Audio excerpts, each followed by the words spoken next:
Welcome everybody to our Southern Oregon Boarding School Healings Project. We are recording this and it will be posted to the Oregon Shakespeare Festival website here on Monday, Indigenous Peoples Day. If I need to edit anything, please let me know. I will be editing over the weekend and all that jive. My name is Chance White Eyes, by the way. I'm an enrolled member of the Oneida Tribe of Wisconsin. I'm also Oglala. I'm assistant professor of Native American Studies at Southern Oregon University. Welcome, and thank you everybody. Thank you everybody for joining us. Our honored guests, obviously. I want to say hi, Mossy, to you all for taking some time out of your day to be here. Also, everybody who's just coming by to listen and bear witness and be supportive of our guests. I want to thank you all as well. Just remind everybody to please be respectful. You know, this topic is complex and often carries with it a lot of emotion. So I want to take the time to just remind everybody to please be respectful of everybody's differing perspectives and experiences and opinions. I'm hoping that this is a place where we can tell those stories, because this is for Indian people. I think this is a history that we've known, and only fairly recently has this come into a more I guess main discourse, as they say. So, please be mindful of your camera. Please be use your mute button if you are not speaking. And with that, I don't want to take up very much more time, honestly, but I do want to highlight one person, and that is JC. She has been the main kind of coordinator of today's kind of event. She is a force, not just for putting on this event, but also in Indian country in general. She's been enhancing the experiences of a lot of Native students in the Southern Oregon region. So I want to say hi, Mossy. Thank you, JC, for all of your work. It is not going unnoticed. So with that, I will pass it off to JC. Thank you, Dr. White Eyes. So a few announcements. First, I do want to apologize. This is my real voice. So that's what we're stuck with.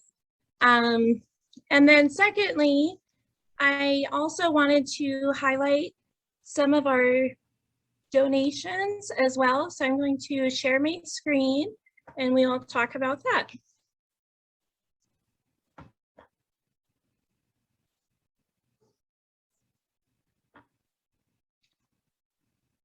Okay, so welcome everyone. So our Boarding School Healing Project has been brought to you by the Native American programs at Southern Oregon University. And the affiliates are Indigenous Peoples Day Planning Committee, the Native American Student Union NASU of SOU, and Southern Oregon Education Service District Indian Education Program, as well as the Oregon Shakespeare Festival. And I also want to highlight all of the wonderful donations we've received from Native-owned businesses across the country. So that is Centralia Fur and Hide, Cheekbone Beauty, Rose Alchemista, 8th Generation, Thunder Voice Hat Company, Arxotica, Clary Sage Herbarium, Twisted Feather Shot, Gailey 874, Badre Chocolate, Acta Lakota Museum, Bear Beans, and their CEO, Michelle Hath, who's graciously honoring us to be a speaker today, Sweetgrass Trading Company, Native Coffee Traders, Lakota Body Care, Uprising, Canine, Coral Story, Beauty, and Bison Star Naturals. And then this is our agenda. We're certainly open, flexible. So if anyone needs to leave or step out, certainly this is a place of just sharing our stories. And then also we do have Miss Teresa Cisneros, and she is a trauma-informed healer. She just got trained, certified, everything. She's ready to go. She has her own yoga studio, which is accepting new people, but she will be available, so you can direct message her if you have any questions or if you're just feeling a little bit overwhelmed. So she's been here. She'll be here for our meeting, and if you need her, she's there. Okay, and I would like to thank Dr. Chance Whiteeyes. And then we'll just move right into our first speaker, Mr. Ed Littlecrow. He's Lakota and Dakota, and he's a member of the Elders Council of Southern Oregon, and he's been gracious enough to share his time with us today. So I won't take up any more of his time. Mr. Littlecrow.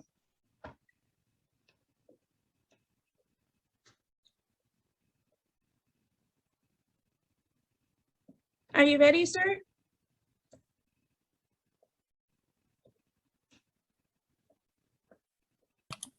Okay, you're unmuted now, Eddie. Okay. Okay. When I was talking to myself, I'm not good with this electronics, and I'm sorry if it cuts out occasionally. Can you hear me? Yeah. Yeah. When I was asked to do this, I didn't have second thoughts or my own thoughts or personal opinion. I think all of you young people know me from somewhere. You know my brash arrogance and snotty nature, my lack of tolerance, my disciplinary action.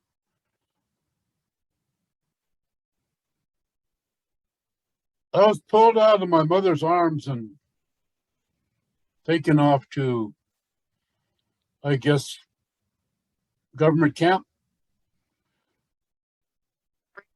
This was before time evolved. 1942.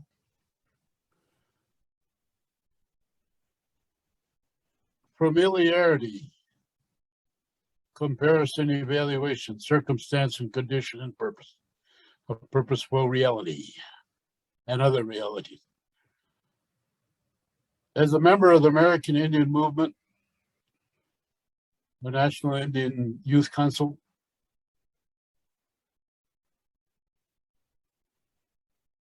and all of the other organizations that I was in through my walk through life,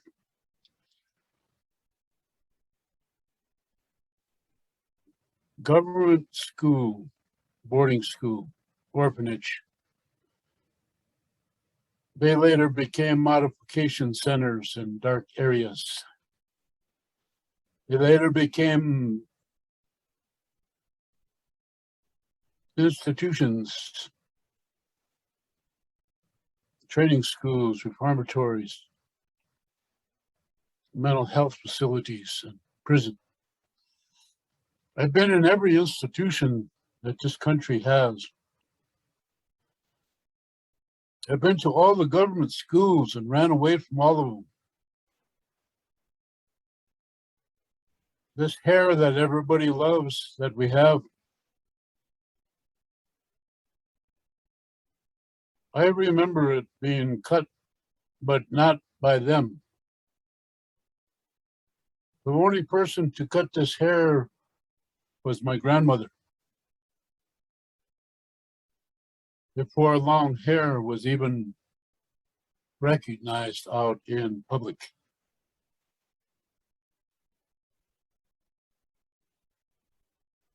Government school is not talked about for fear of exposure or more cruelty. We are the most disappeared people on the face of this earth. We make up 1% of the world populative. There are 90 million people scattered across this universe in various conditions in their livelihood. But those of us that have survived government camp, government boarding school, Catholic boarding school, independent school, as an advisor, counselor, teacher, author, poet, actor, and various other things that I've been.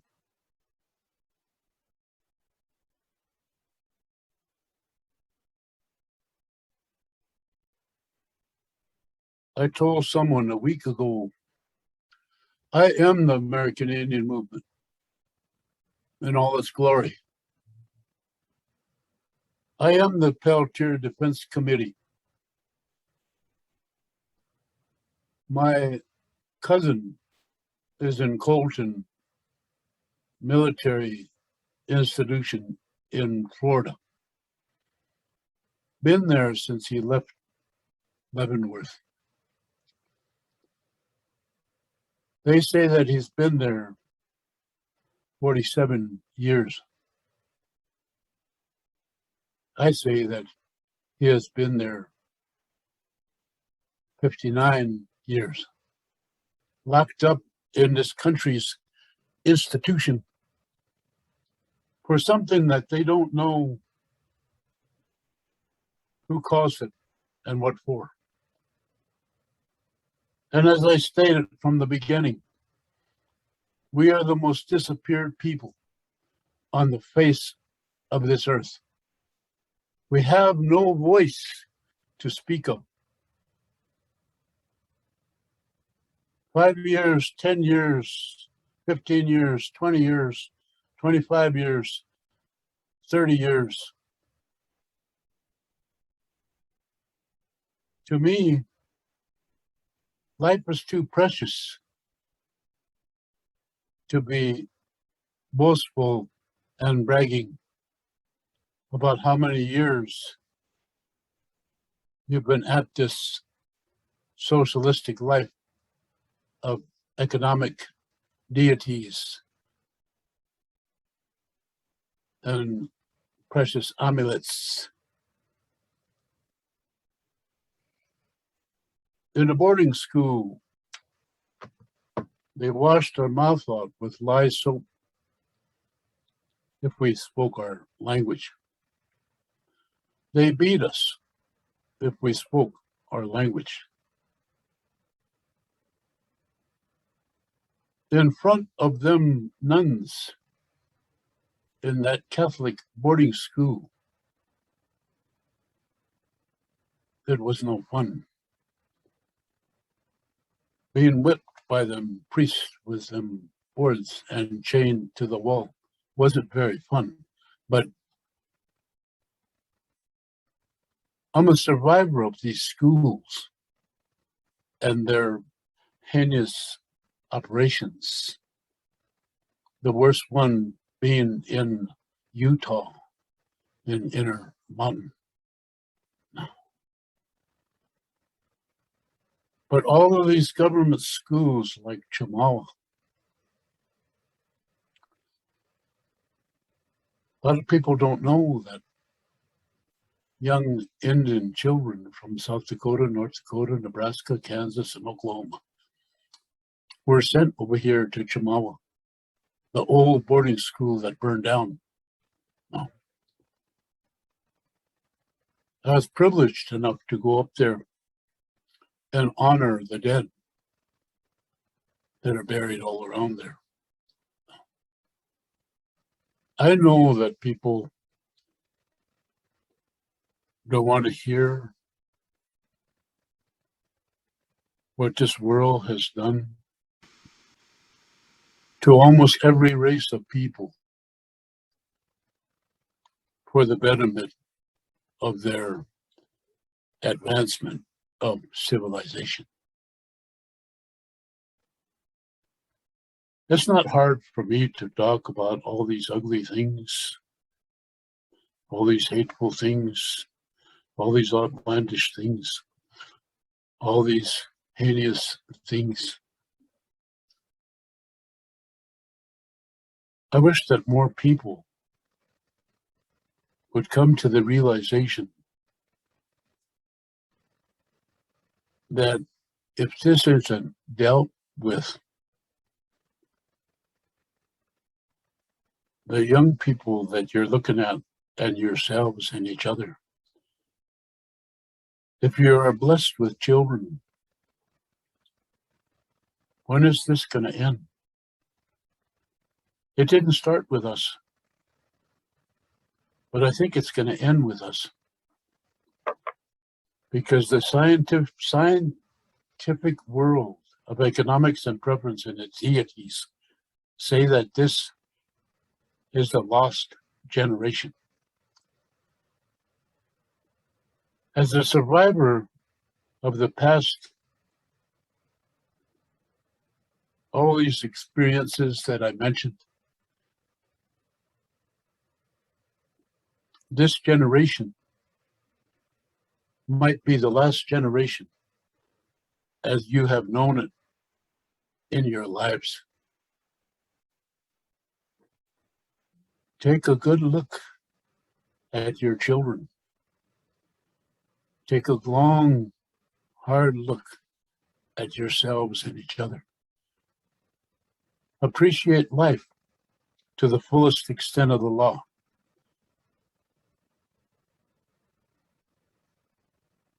We must have a voice.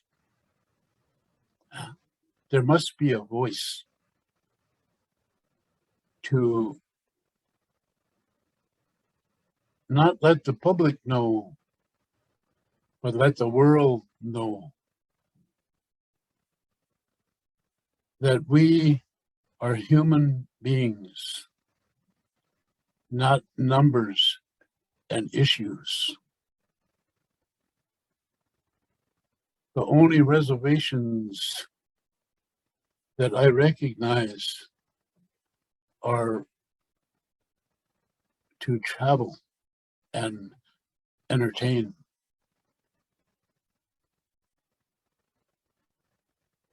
I'm from the Crow Creek Indian Reservation in northeastern South Dakota.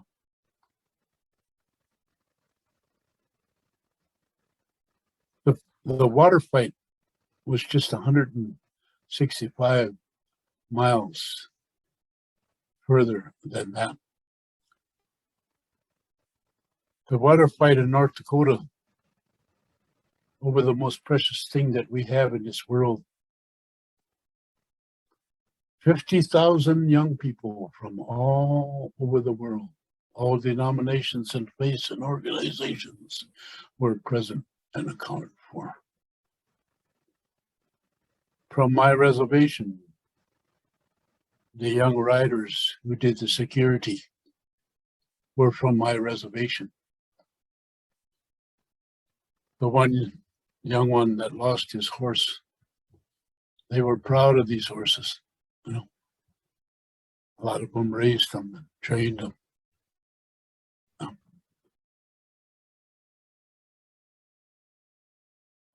I'm very proud of young people, all young people.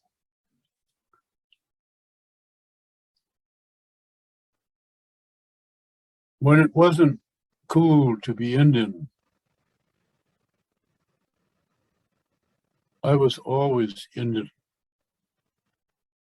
And the more Indian I was, the more complicated my life was.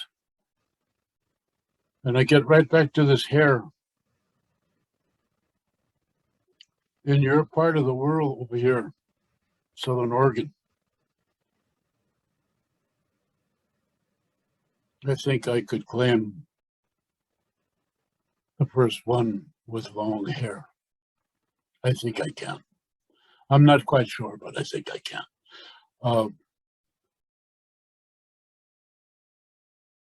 Government school and depreciation and socialization and domestication and the concentrated effort to make us something that we're not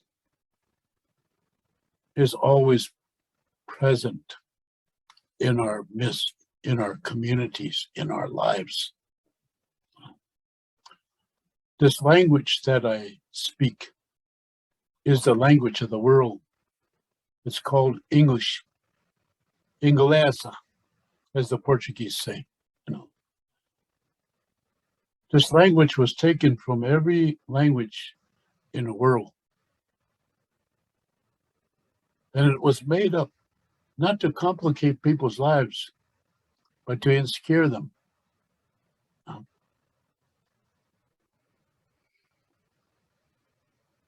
English is a scientific language. English is a legal language. English is a language of science. English is a language of philosophy. It's a legal language. And a religious, psychological imperfection of communicable skill.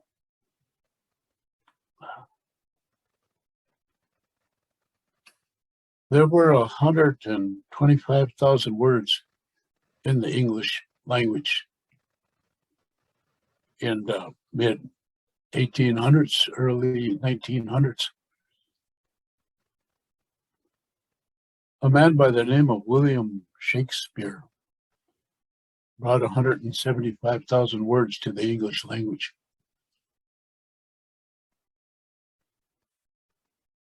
English is the language of perfection, beauty, stimulation, excitement, gratification, embarrassment, rudeness, and lewdness. But nobody will discuss it openly and honestly and sincerely.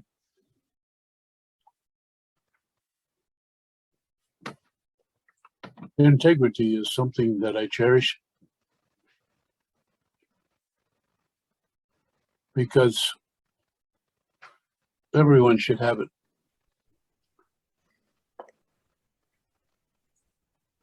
I'm not educated. I'm not skilled.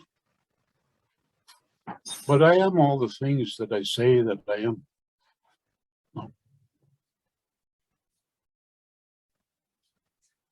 I hope these words and phrases of information don't embarrass anybody or anger anybody or upset anybody. Or if they do, no apology is needed because no apology is accepted. That's just how it is. That's the way it is. And it's always been like that in this adult world of adult entertainment. We are not here to justify or imply or ratify or certify or verify or condense our process. We get all that in our food that we eat, in the water that we drink, in the land that we walk upon, and from the air that we breathe. So in this world right now, with this pandemic,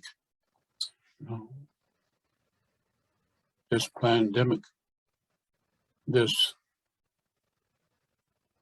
invisible enemy that has us all in its clutches.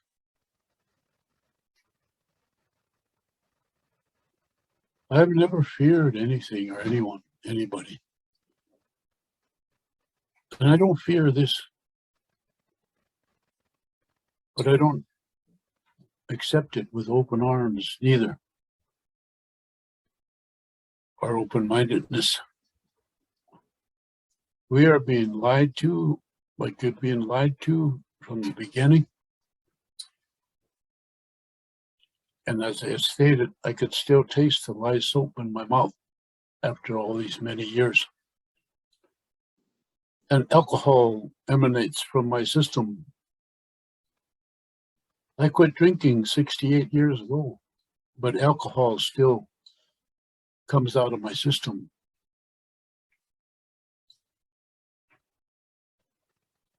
As a man of culture, I'm a culturalist.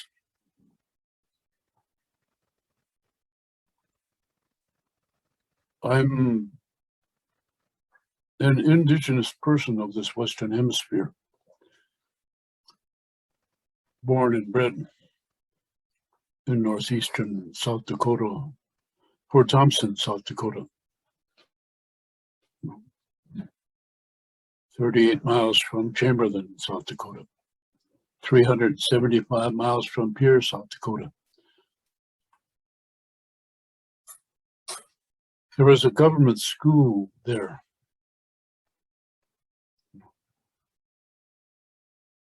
Everybody's heard about Carlisle. Everybody's heard about Flandreau. Everybody's heard about Intermountain.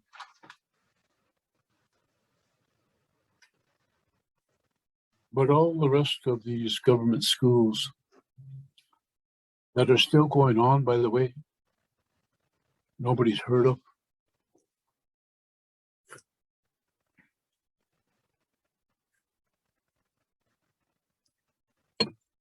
I think that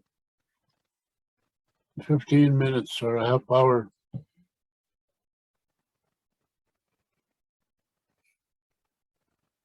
is not enough time to justify the reason that we are all gathered together in the presence of good company.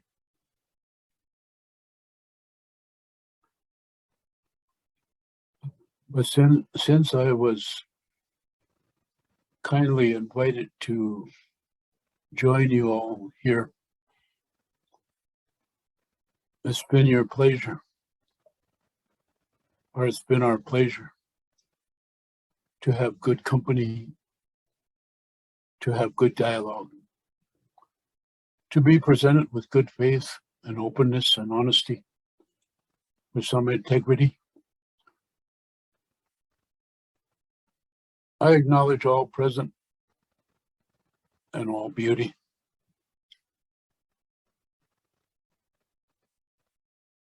And I wish that we could communicate with each other, not because of any one certain thing or a gift, but because loneliness and isolation are such cruel things. But a lot of times they're justified.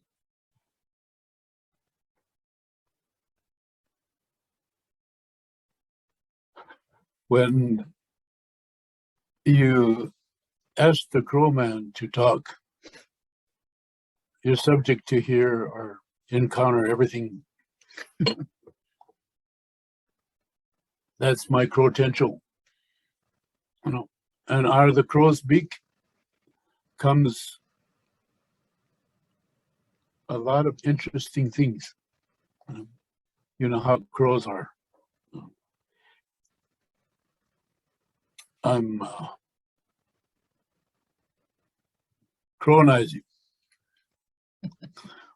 but that's another story. I want to say this to all you young people, but I want to say it to your heart. I never get to do this because English is the spoken word. So if I wasted enough of your time, I will finish with this because, you know, I still have the memories of government school, boarding school, Catholic school, independent school, still fresh in my memory as if it happened yesterday. But this is for all of you. And there's Dakota dictionaries. So this is for you and your heart.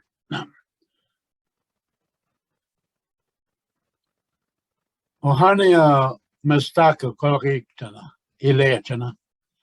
Ileetana lariktana rakitana, atakoki ikirita kalkitana kieta.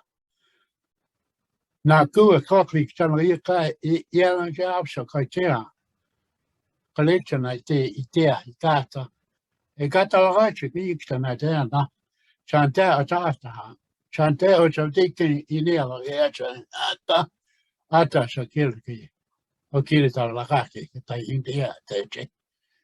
Na kun kin ineta na pa kai ea na lokachi ente iata ata shakirta okirita. No inero gikta ne okirita walakta etena. Iatan nesana ani nisha kajekta ne ita isha na tai kai kai na kuwa kenu ichena te.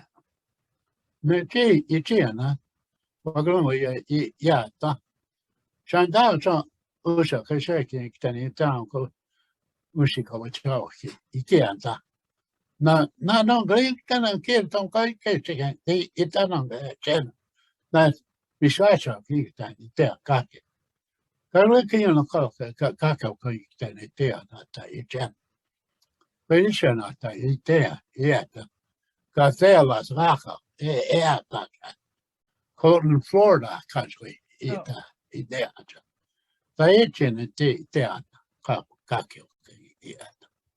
Iata se chia te kian te kalo ye te ana.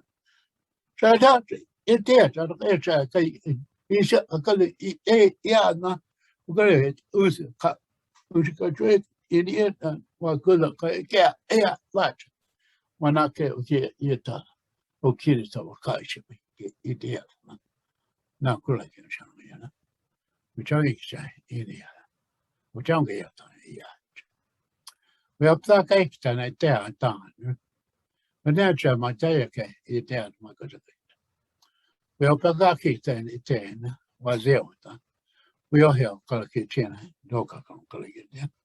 McPear, who Hogan, come back, my cow, idiot, and just return some future in the day, now Colokit. But I can't say that then.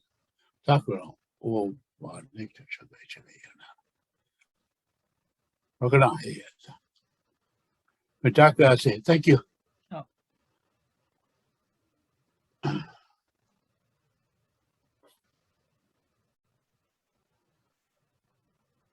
Thank you all for your attentive nature. Thank you very much for sharing your stories, Mr. Little Crow. And I loved hearing that crow speak, through the beak. So thank you. Yeah. Our next speaker.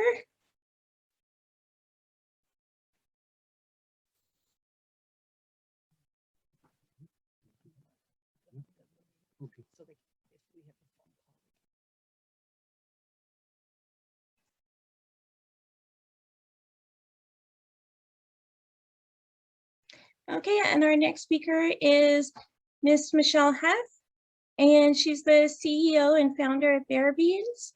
And she was gracious enough to also gift our panel of speakers her grandmother's book. So, Michelle, are you ready? Yes.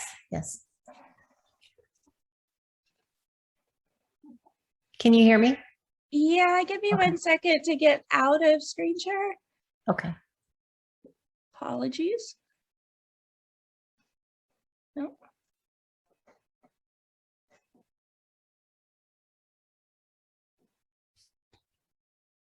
No.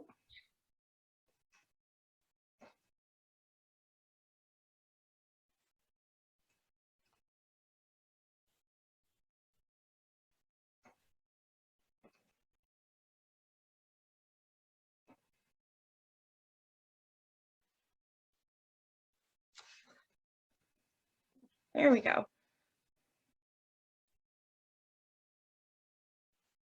Okay, thank you very much. Are you ready?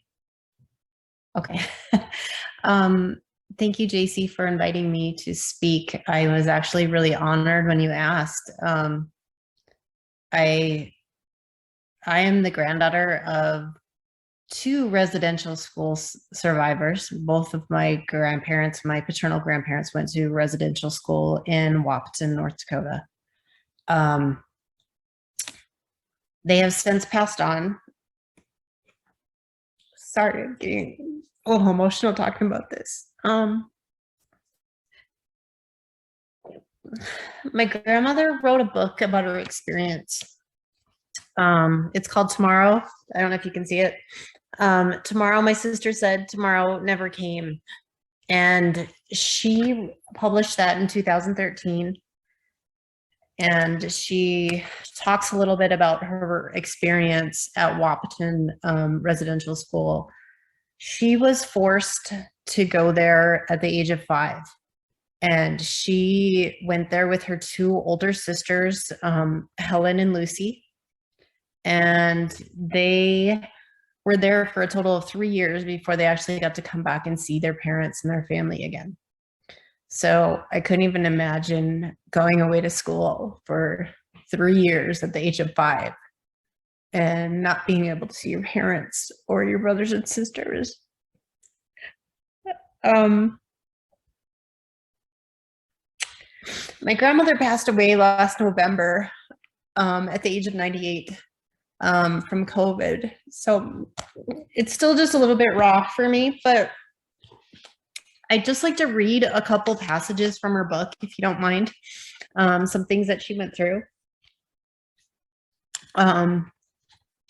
The first thing that I'm going to read was when she had to take the train to the boarding school. She says, "A lonely feeling engulfed me. I couldn't hold back my tears. I wanted to go home. I wanted the world I had known. I wanted my mama. I wanted my papa. The more my sisters Helen and Lucy tried to console me, the harder I cried." "Shh," Helen whispered, as I closed my heavy eyes and lay my head on her lap.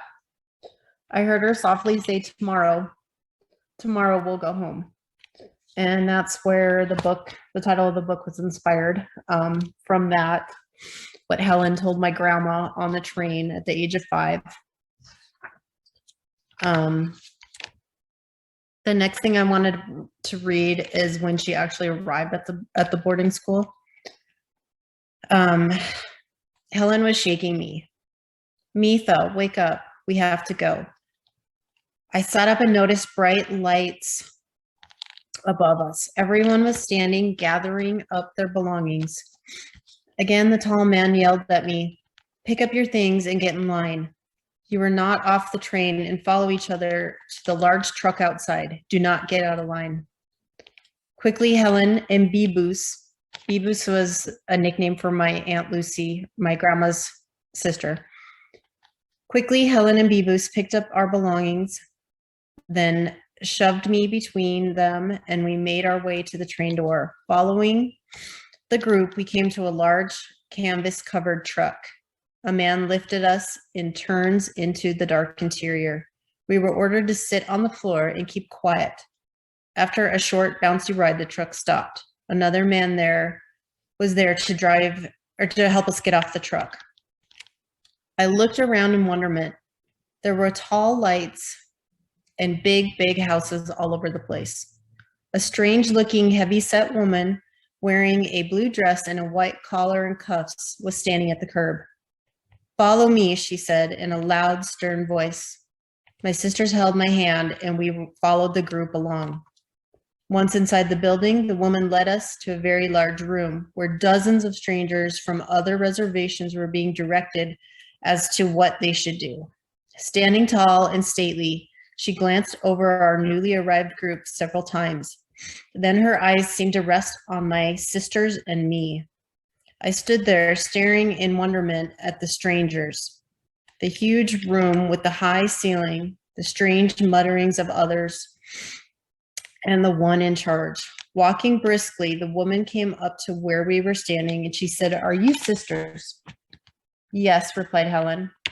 "Uh-huh," the woman said, nodding her head. "Separate them," she ordered to one of the officers as they began to push Helen in one direction and Beboos in another.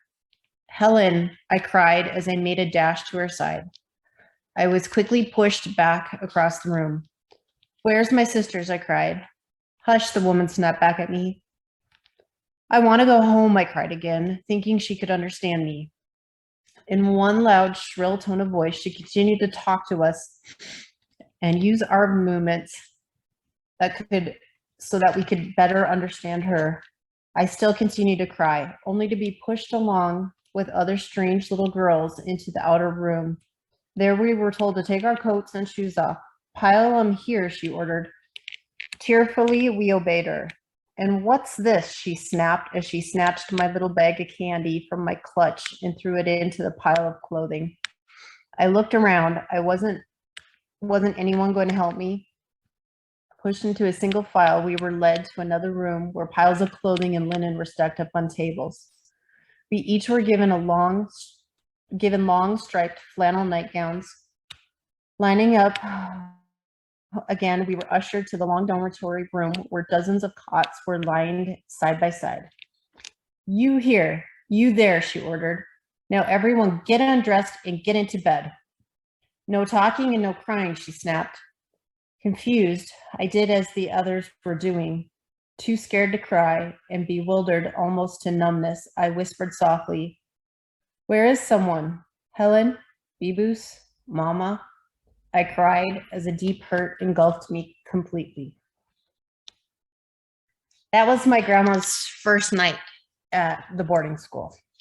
As you can tell from her book, she writes from her heart what she was feeling, what happened to her there. The next part I want to read to you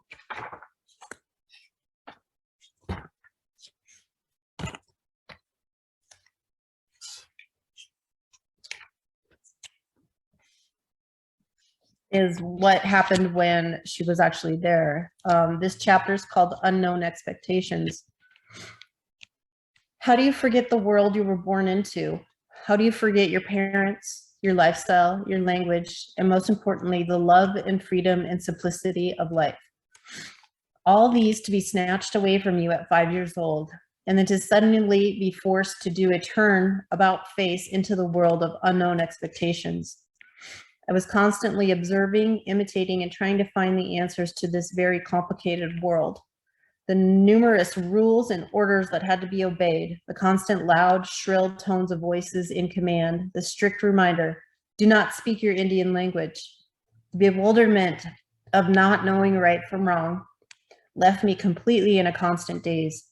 And in spite of all the differences in the emotionalism of my being, somewhere in the darkest corner of my knowing, I sensed that this power that surrounded me was more stronger and powerful than I had ever known before. Unknowingly, I was drawn into a state of withdrawal. An awful fear possessed me. I shied away from all those who came close to me. Gone was the desire to see my sisters. I felt resentment because of their absence. I refused to talk, eat, and play. I didn't cry easily anymore. All I wanted now was to be left alone. While the other kids were at play, I would find my own secluded spot somewhere and sit on the ground and look at the sun, my friend. I remember its warmth. I wanted to reach out to it. There was always that distance. At night, when most were asleep, I was wide awake. I could hear the squeaking of the chains from the swings of the sound of the distant car. Creeping quietly out of bed, I would make my way to a long, slim window and look at the dark night. Somewhere in the distance was the faint, lonesome sound of a train whistle. I wanted to be where it was. Maybe it would take me home again. My throat would start to hurt, and a dull feeling of hopelessness would come over me as I made my way back to bed.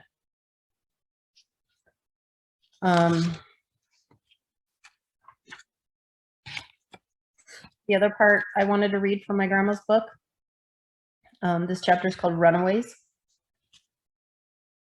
During the course of this third year at school, I became aware of the many runaways that had and were still taking place at the school. Children whose homes were hundreds of miles away were desperately trying to find ways to go back to their homeland. Most of the time, the children were caught and they were severely punished. I remember very distinctly on a Saturday morning, our company was detailed to wash and scrub walls and benches in the dormitory basement playroom. One of the girls who was wiping the windowsills was excitingly called at us to look out the window. Scrambling up the cement benches, I looked out and saw at least a dozen little boys with dresses on parading back and forth in front of the building. Throwing our mops and rags aside, we hurriedly went over to watch the boys. Many of the girls were laughing, giggling, finding it to be funny. Everyone laughed except for this one little girl named Sylvia, who was standing off to one side, crying her heart out. I went to stand by her, and I asked her why she was crying. She tried to answer me, but she was sobbing too strong. Sylvia was a beautiful little girl. Her skin was as white as milk. Her curly dark hair. Sorry.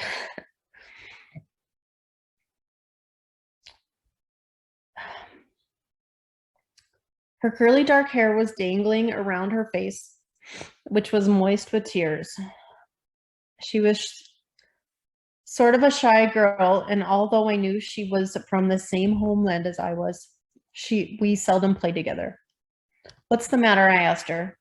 Sobbingly, she said haltingly, "My brother. They're being mean to my brother outside." I stared at the little boys who were once more approaching where we were standing. They did look silly. I wanted to laugh a little too. Most of the boys seemed very embarrassed, and they passed with their heads hung low.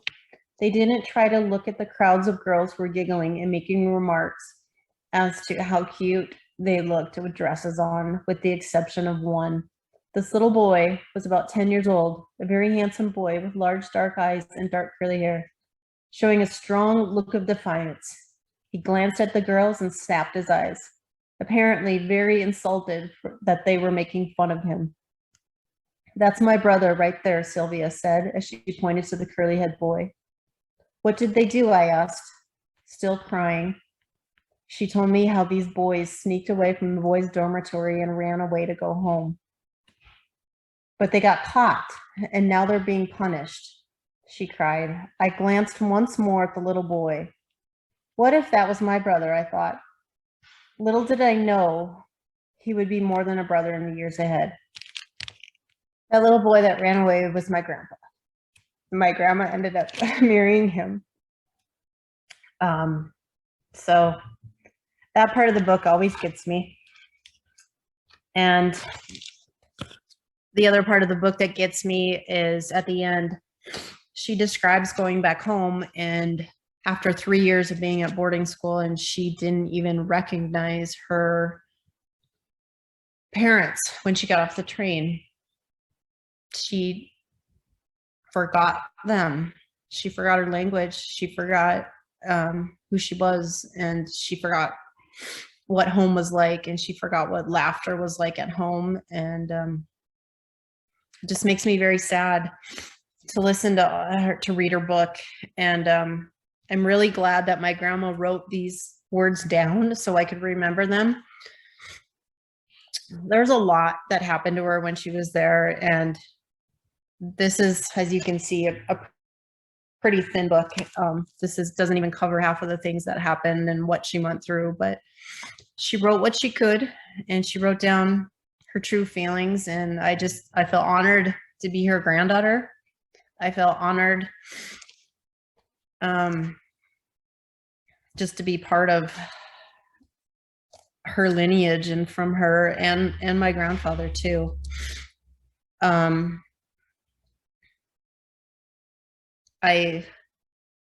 Growing up, I shared my time between the Turtle Mountain Reservation in North Dakota with my father. And then I also spent time with my mother in Duluth, Minnesota. So I went back and forth, but some of my happiest times were back on the reservation in the summer, and my grandma would play the piano and sing and laugh with us, and she would make us jig. That's like a little dance. And I miss her food. And she had a crabapple tree in the backyard, and she would make crabapple jelly, and it was the best thing in the world. And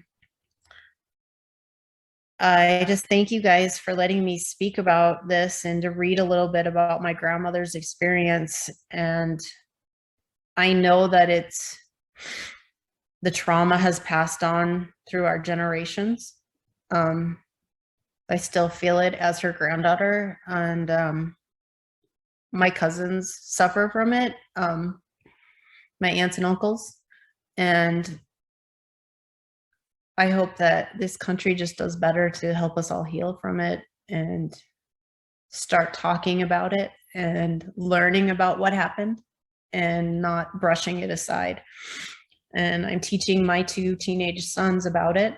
In fact, my son's a junior in high school, and he gave a speech in his speech class about my grandmother's book and her experience at the boarding school. So I'm trying my best to teach the right version of history, and I hope that we all can do that too. Thank you, JC, for inviting me to speak. If anybody has any questions, let me know too. Oh, if you want to buy this book, you can get it on Amazon. It's on there. So it's available to you all. Thank you. Thank you so much, Michelle. That was extremely moving and powerful, and we're just so honored to have you here. So thank you. Thanks. So the next speaker is myself. So I am a descendant of a boarding school survivor.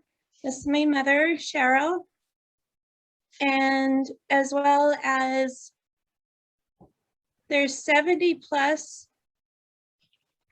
in my family that survived or died at boarding school. Being Lakota, a lot of the students at Carlisle were our ancestors the first year. And I was just going to share a little bit about our project and how it came to be, as well as share some of those stories and photos. So back in May 2021, I was in a class with Dr. White Eyes, and 2 things to know is Dr. White Eyes is the first Native teacher I've ever had, and I'm 36 years old. And then I just find that odd. And then secondly, he's all about indigenizing campus, indigenizing his classes. So he took a very communal approach. And in the class, it wasn't just, read this, do that. It was find this, take action. And so we learned about boarding schools. And in learning about it, I went to boardingschoolhealing.org, and I started researching the databases that are available for Carlisle records. And it wasn't until I saw my great-grandmother's handwritten correspondence with the superintendent that I felt a connectiveness, really, because it's something that we knew about. We never really talked about it, and just seeing that, it just really put it into focus. And then in discovering more and more records, it was revealed to me that my own mother attended boarding school. It wasn't something that, we shared, like a lot of families. And, in a lot of Native homes, just dealing with the trauma. So that's how it came to be. I was able to link up with Dr. Brooke Colley and Teresa Cisneros, and just with a lot of help and everything, we were able to bring this to fruition, because after I learned the records, learned the stories, it wasn't just, okay, I want, to learn more about my own family. It was, okay, so how can I take action and do something that's, really beneficial to the community that I'm in. So that's the history of it.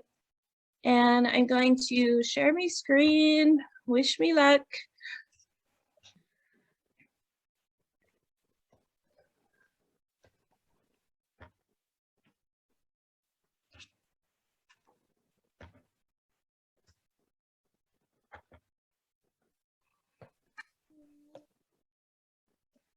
Okay, so this is the official records for my uncle, Jefferson Duncan,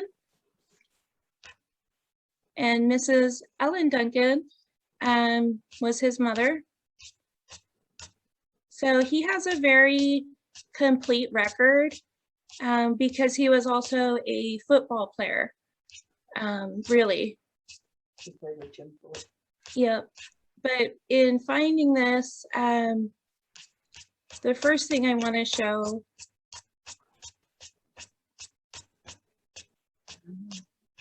can everyone see this okay? Mhm. Great.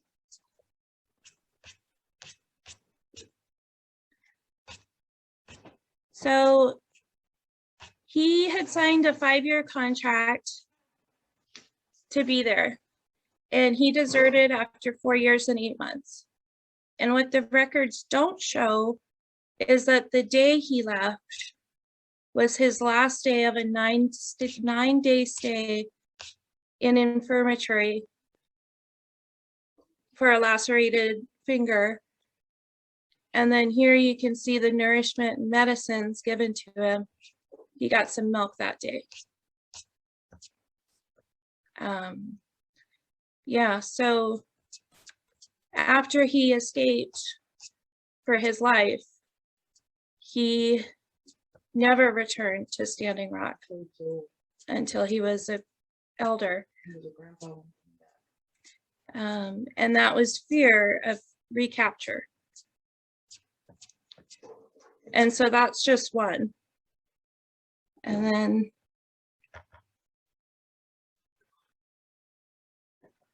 this is his mother.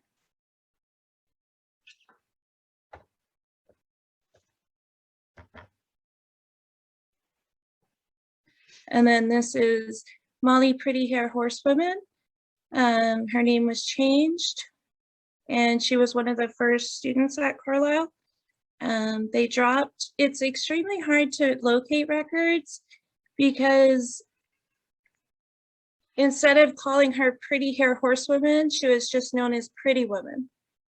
And I've also found 3 other records, and it's all the same person because of these types of name variations. But Molly was one of the first students at Carlisle. She was there for less than a year and returned home and married, had children, and lived to be 102.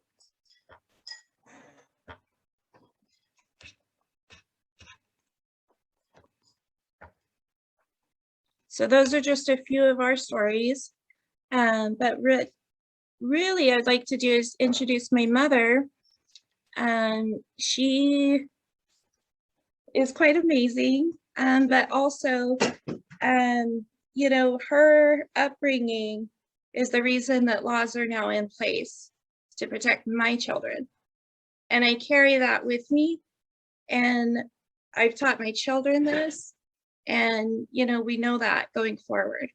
And so I just can't thank you enough for being as strong, as amazing, and everything that she is. So I'll let her take it away. Yes, please.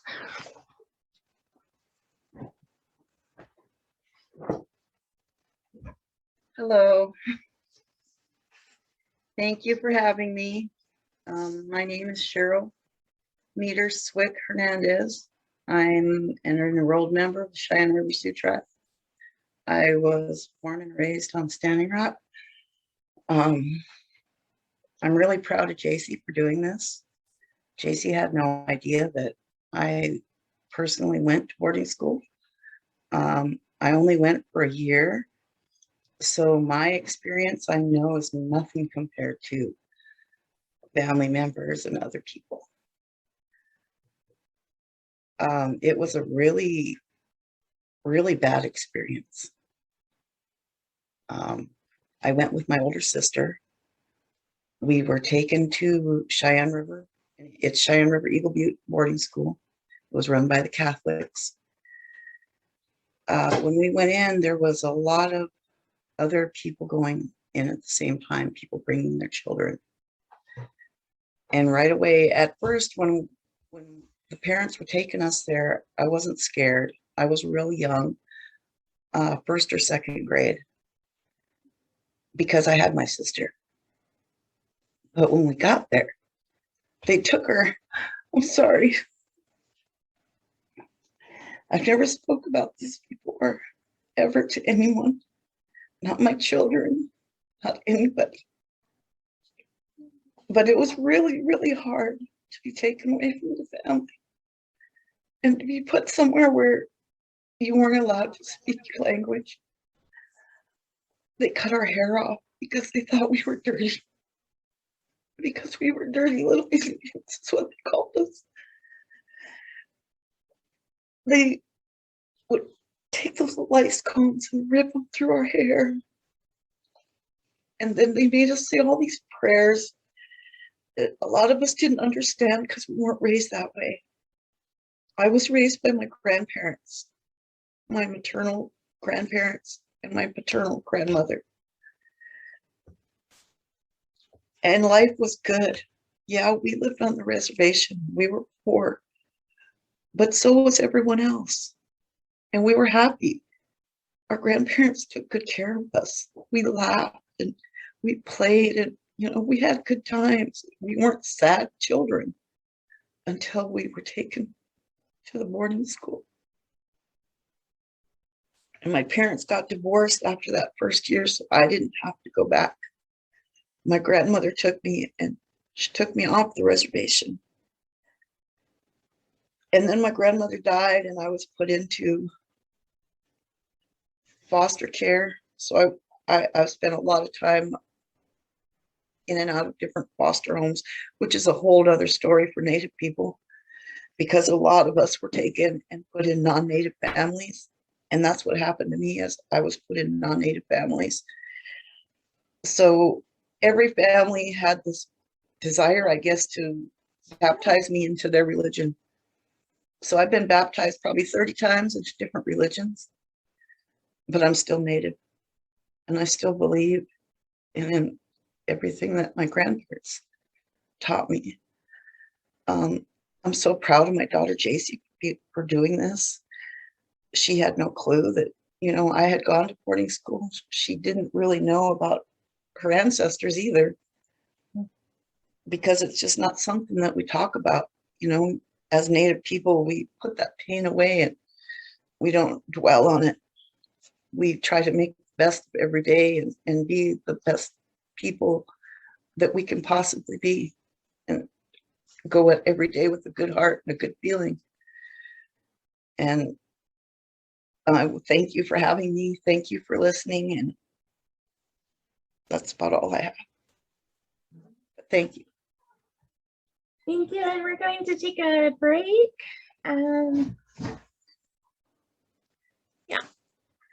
And we will get ready for our next speaker.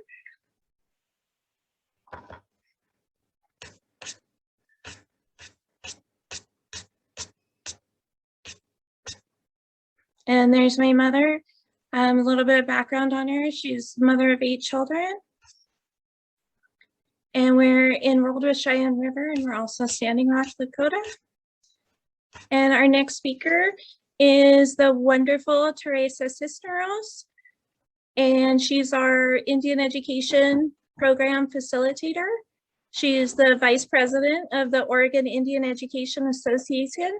She's an instructor for Senate Bill 13, Shared History, Tribal History, which is really great for our Oregon. And she's also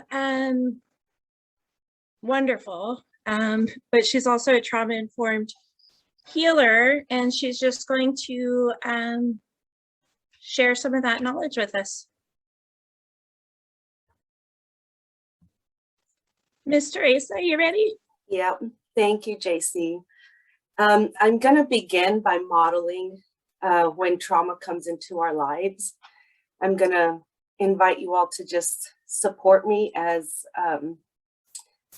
I just found out that my auntie has died of COVID. So I just need to take a couple of breaths.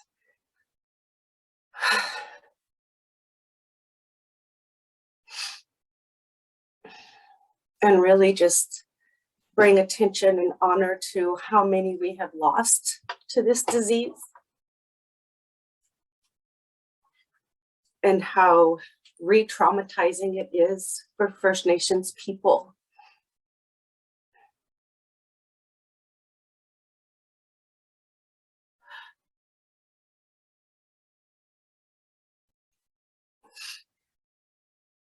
So I was going to end with this exercise, but in order to ground myself and maybe help us as a group move into a different kind of space, I'm going to teach you how to calm your nerve that causes that anxiety, that causes the shakiness in your body, and all of those really uncomfortable feelings that keep us from being grounded and thinking clearly.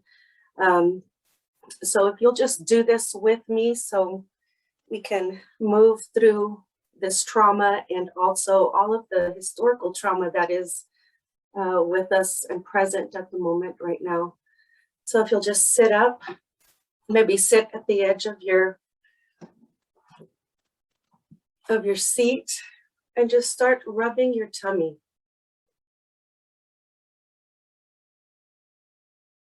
And this exercise is to calm the vagus nerve. The vagus nerve is the nerve that connects our neck, our heart, our lungs, and our abdomen to our brain. So you can imagine how many systems and how much our body is being affected by the vagus nerve. And go ahead and switch hands and do the other hand.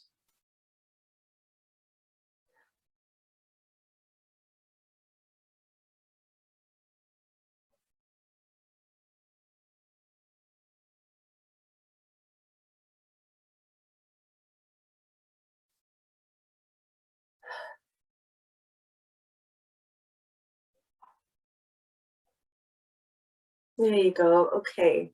And now I want you to get your hands and clasp them together, intertwine, open them up this way, and place it at the base of your neck and just cradle your neck for a second.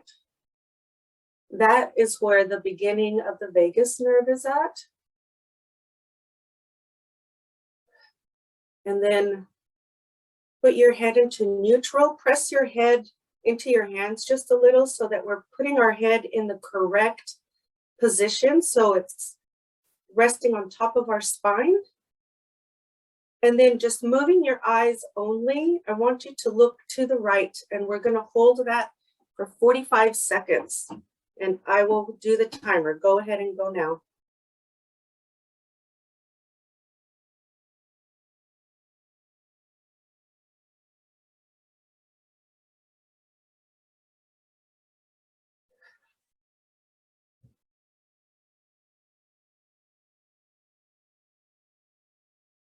Our eyes are directly connected to the nerve and the vertebra, the first two vertebrae of our spine. So this is a way to activate and get it relaxed and maybe like a reboot, if you will.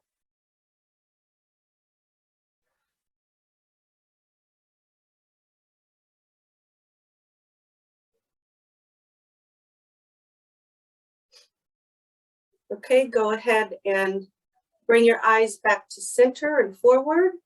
And this time, just moving your eyes, move them to the left for 40 seconds, 45 seconds, excuse me.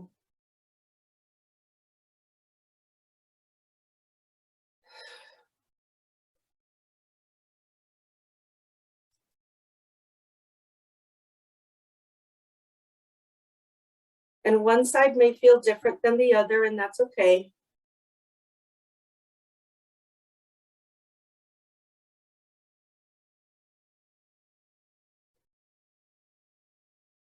Almost there. And doing it together collectively this way is also very powerful because we're relaxing and healing together. Okay, bring your eyes back to center. Bring your arms down. Relax and rub your tummy again. Just make circles.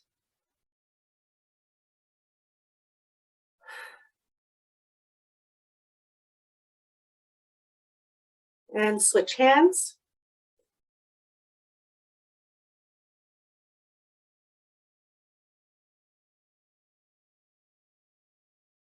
Okay, great.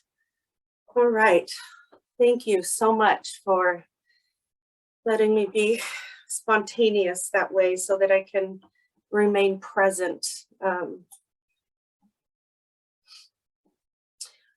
So talking about trauma is, it's hard. It can be difficult for our people because there's so many kinds of trauma and we exist in it and have it in our bodies. So in order for us to get through that, we really have to learn about it and what it is. And it's like having an injury. Like if you're running and you fall down and you skin your knees, it's a similar kind of experience, but it's happening to our brain. And intentional trauma, like genocide and like boarding schools, is a completely different kind of injury to our brain. So it's important that we, now that we're talking about it, learn some tools to be able to navigate it for ourselves and to be gentle with ourselves and to heal. So I had to take some notes because it's so much information. Okay, so we have historical trauma that that science now is proving that it gets passed down from generation to generation through our DNA, and also in the way that our brain is made up when we are inside of our mothers. Depending on what our mother is carrying is how we are going to develop inside of her. So we get the trauma that way, and that's how intergenerational trauma is passed down as well. And then there's another theory that I really think is important for us to consider, and it's called the negativity bias. And it's basically saying that human beings are predisposed to being negative. And in order for us to create new pathways in our brain, we have to be very conscious so that we're not allowing ourselves to go down the negative route. So we have two really big things, especially as First Nations people, to manage. We have trauma to manage, we have the historical trauma, and then not only what we have to experience in our everyday life in this body, but then we also have the negativity bias that we have to deal with within ourselves and collectively. And so there's a lot that just by existing in the bodies that we're in, there's so much that we have to manage. That's outside of all of the responsibilities that we have. So here's some of the, I took some of the list from this study called the Danieli Inventory of Multi-Generational Legacies of Trauma. And this was done after for Holocaust survivors, which is similar to our experience as First Nations people.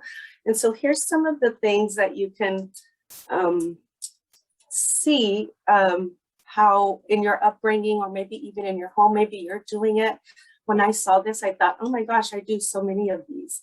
And it helped me to understand that there's much that I do unconsciously, and I'm exuding the symptoms of historical trauma. So here's just a small list.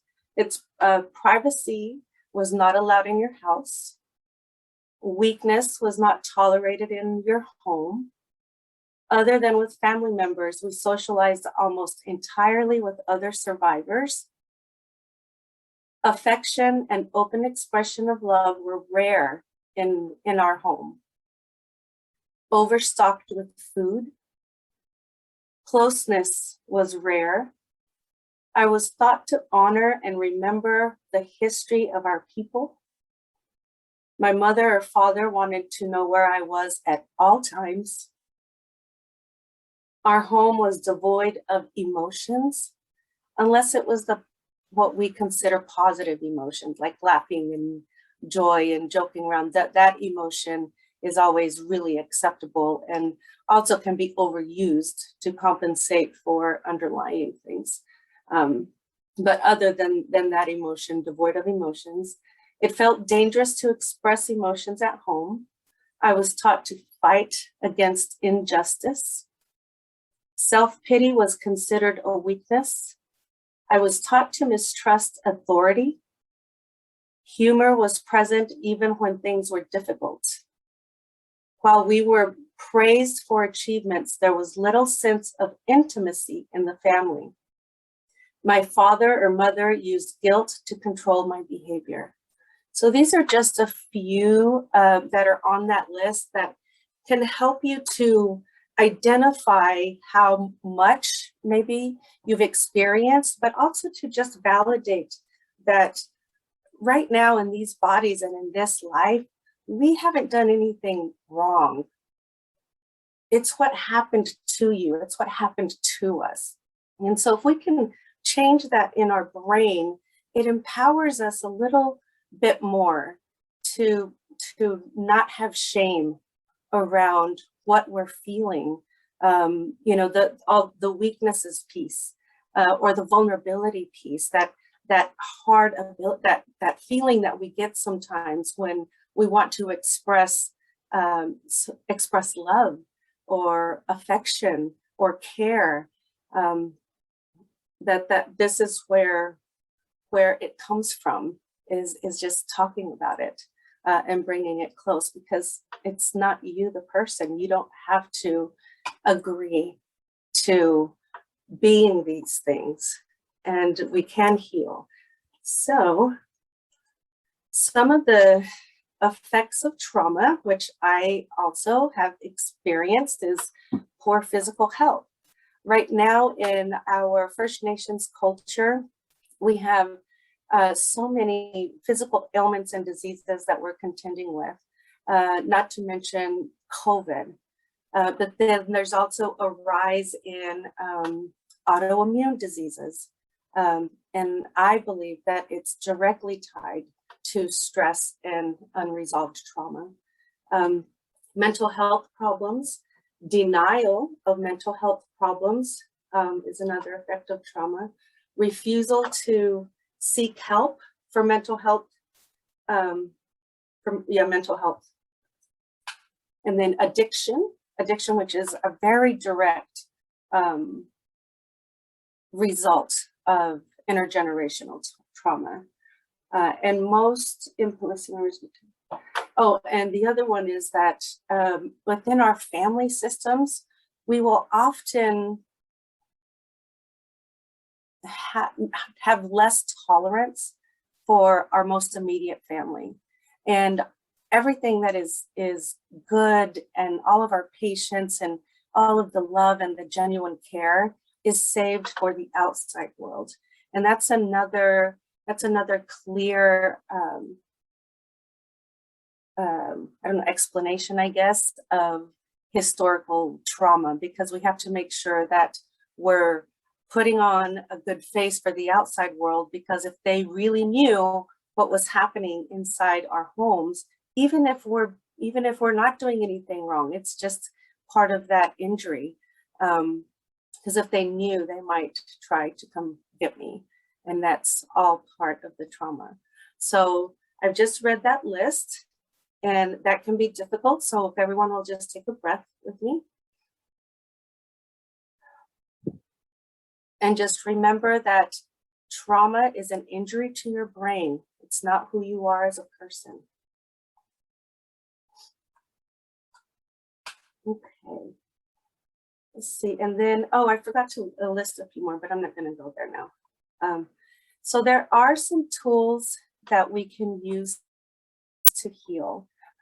You saw me, I just showed you that exercise, and I'm happy to send that out to whoever needs it. And I have a few other breathing exercises to help with that piece.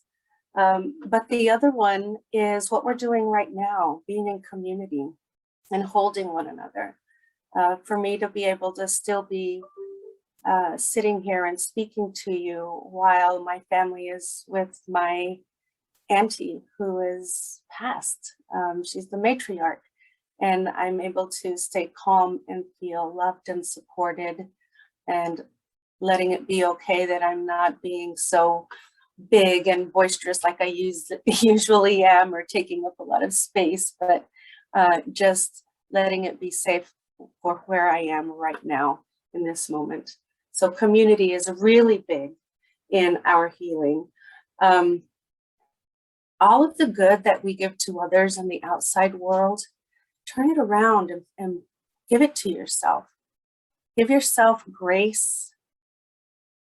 Give yourself patience. Give yourself affection and love and positive words. Giving that to yourself will fill your well so that you're not just giving it away. And you get to learn how to love yourself, because that's something that was taken from us as well, is loving ourselves. So that's a tool. Eating first foods. That is a really big one. When we get back to our foods, our people's foods, our stomach is directly connected to that vagus nerve. And so if we are feeding our bodies what our ancestors ate, we're honoring ourselves. We're letting that be, we're telling ourselves that we're sacred when we make that connection by feeding ourselves the good foods. Of course, being out in nature is a good one. Create a community of people who will hold you accountable, and not an ugly accountable. That would just be creating more trauma. That have a community of people that are going to say, hey, maybe you shouldn't talk like that, or what about this way?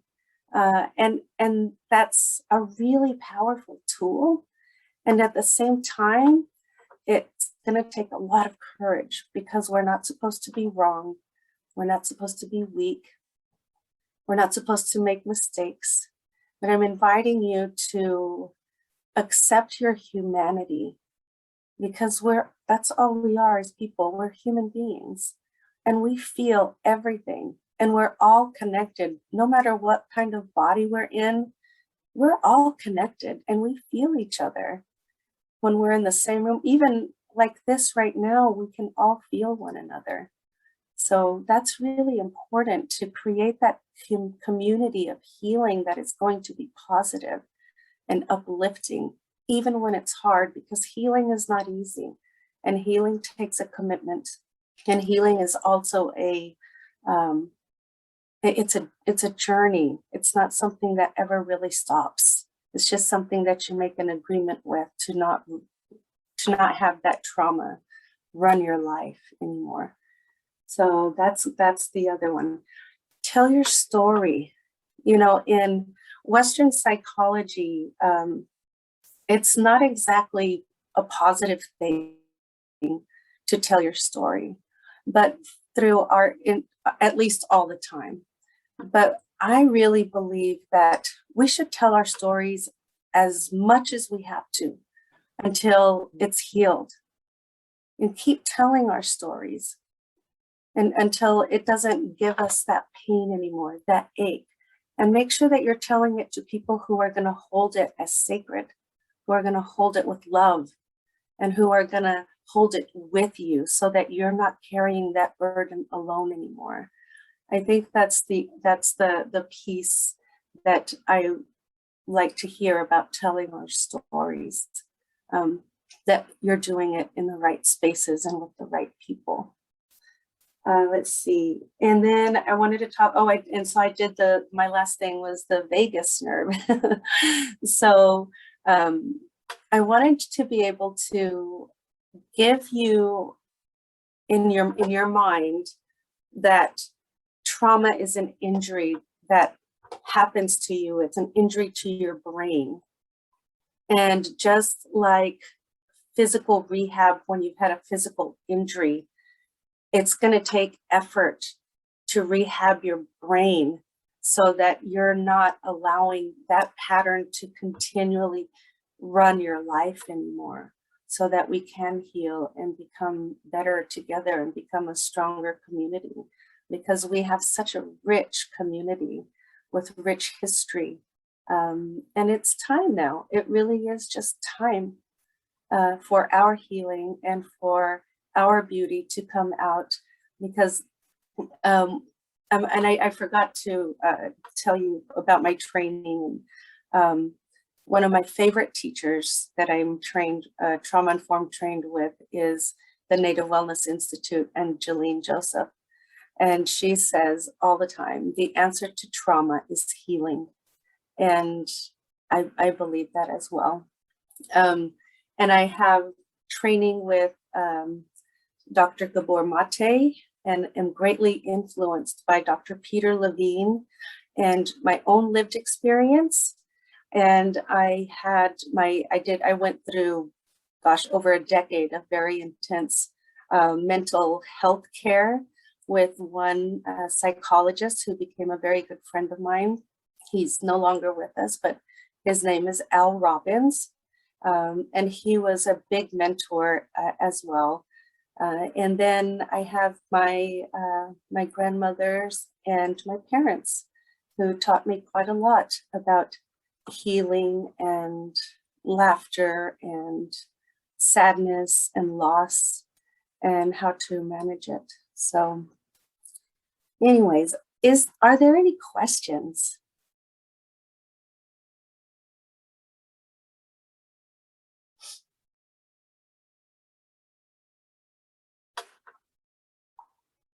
Check the chat.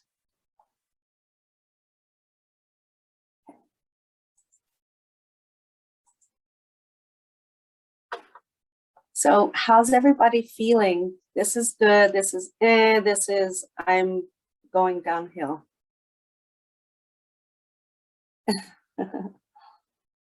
So, some are so, but mostly okay. All right. Well, I hope that I was able to stay coherent enough to get you that information. I'm going to go ahead and log off. Thank you all so much for being here today. And JC, thank you so much for having me. I really appreciate you. And it's good to see all the familiar faces. I love Thank you. It was so wonderful. Thank you. Yeah, love you all. Have a great day.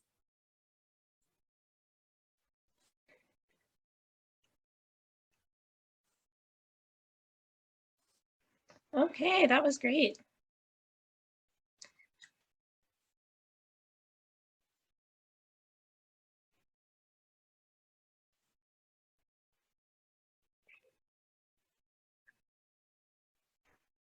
Okay, our next speaker is Jacqueline Holzhauser, and she's going to share about being a boarding school descendant. Thank you, JC. Hello, everyone. So I'm going to talk about the experience I had growing up, learning about the boarding school from my grandmother, Awak Agnes Gist. So my grandma was born in 1925 in Crescent City. She was actually raised by her grandmother, or who she called grandma, was actually her aunt on her mother's side. And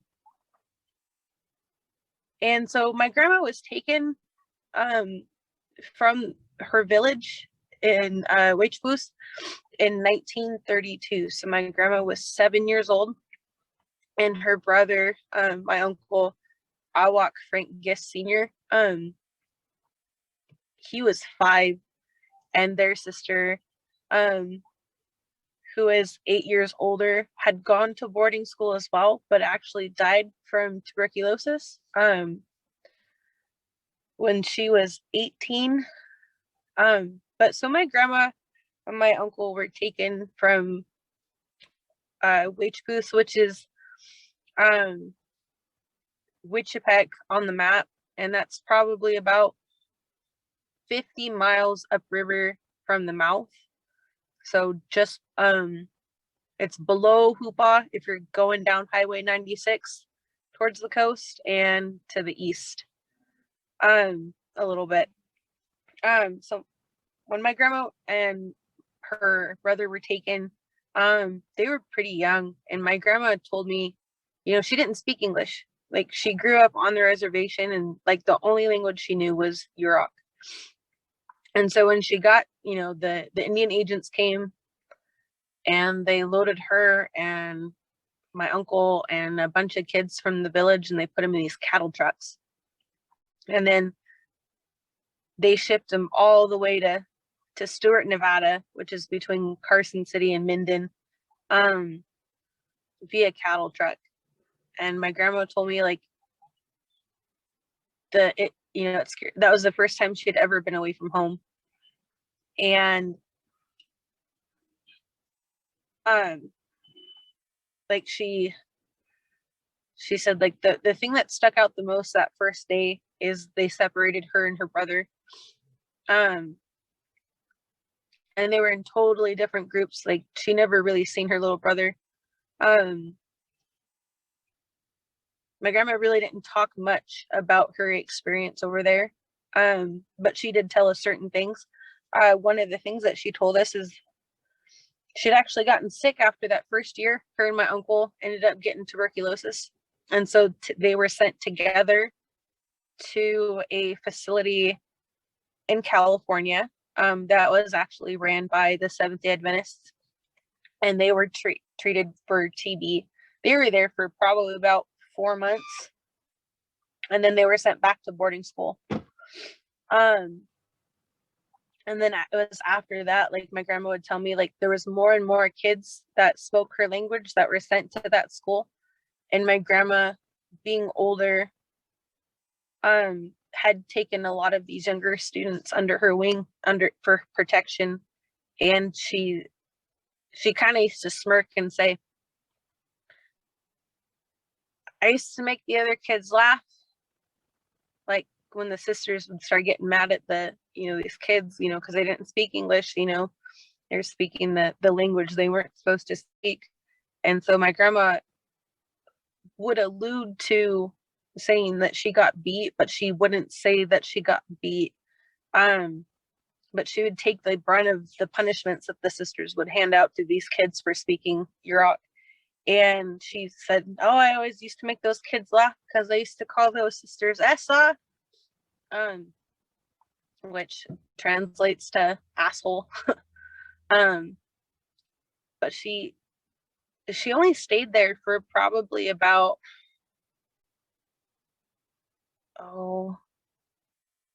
5-6 years. And her first husband, Awak Milfred, he had actually run away from the school 6 times. And that last time that he ran away from the school is when the school finally gave up trying to go get him. My grandma's family, it's going through the history and everything for us. It was interesting to see how many of our relations were either hiding from the Indian agents or had gone off to school. My grandma's uncle, Awak Albert Gray, he used to tease the truancy officer, had never gone to boarding school. And so when the Indian agents came, they used to run up the hill and used to sit there and throw rocks and be like, haha, you can't get me. And And then her cousin, Awak Community Macomber, she had her family had hid her up in the hills, and she had never, they'd never found her. But her auntie's grandma had, anytime that they heard that the Indian agent was coming, she would actually hide her in the sweat house, because the Indian agents never went into them. And so they would hide the kids in the sweat house. And that was down in Waukell, where they were doing that. But I had recently gone there to visit the school, and like everybody talks about, like we have all this trauma, especially like as descendants, like we don't understand why things are happen. But like when I set foot onto those grounds, when I went in December of last year, all that pain came to surface, and it was hard being there, because like I knew there was things that my grandma just did not talk about that happened to her. And I mean, she's crossed over in 2006, so it's not like, I can show her the things that have come about with like the healing projects and everything.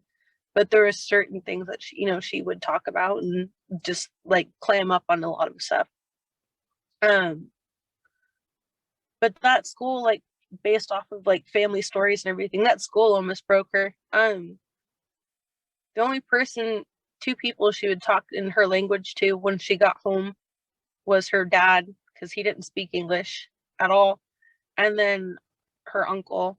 And then like when my dad grew up, like she would teach them the language. And then it's like I guess because like, during the 50s, 60s and 60s, it wasn't kosher to, speak your indigenous languages. And so my grandma taught my dad and my uncle. And then when I was growing up, and, as far back as I can remember, like grandma, we'd go to ceremony and we'd go to powwows, but she didn't really speak the language. And then when the language classes started becoming a big thing, she would take us down to Crescent City and to the tribal office. And we would sit there, and you could see that spark come back in her eye, like as soon as like she started, with like doing this simple stuff. And then like she would start forming sentences and everything. And that was like, for me, growing up and hearing these stories and like seeing the effects of that the boarding school had on her, seeing her language come back because it was sleeping was just amazing. And before she had crossed, like we still worked on language together, but it was amazing to see like how far she had come since her language had fallen asleep essentially within her. But like, as the older she got, it was amazing to see how much of it came back and to be used by her.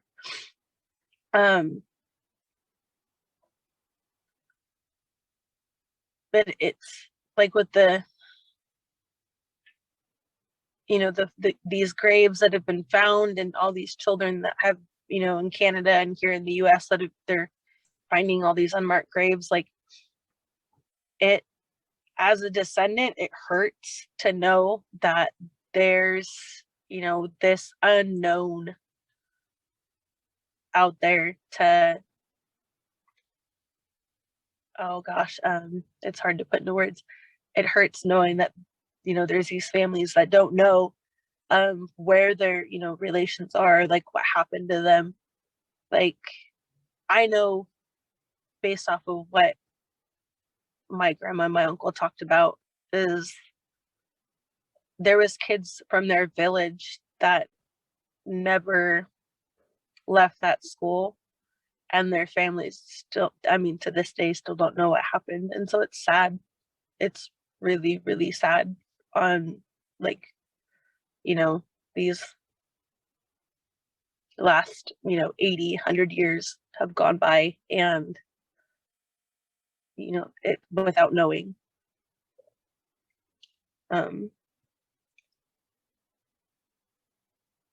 but there's beautiful things that come about it. You know, with pain, there is beauty. And that was like one of the things my grandma always told me. No matter what, like there's always gonna be pain in life, but around that corner, there's gonna be something beautiful that can brighten and ease it. And so that's the legacy that like our elders and our ancestors give us, is like, even though there's pain, we can look forward to the light and the beauty that they give. And that's actually all I have to say.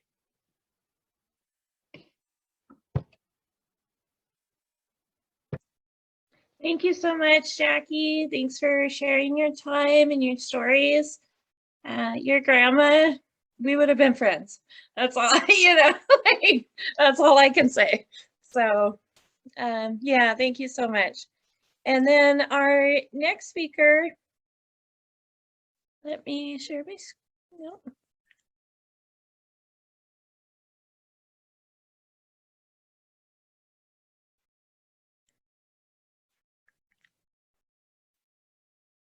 Okay, so our next speaker is Miss Tiffany Stewart, and she's a special education. She received her master's. She's also a dancer, a mother, and she's currently working on her PhD through the University of Oregon. She's Confederated Tribes of Siletz, and she's also Cherokee, Wasco, and Grand Ronde. So, Miss Stewart, are you ready? Yes. Can you hear me? Yes, I I can. share my screen. So currently I'm not working on my PhD. I started it though. I've taken a break. That counts. Yes. Let me share my screen. Hopefully I can share it right.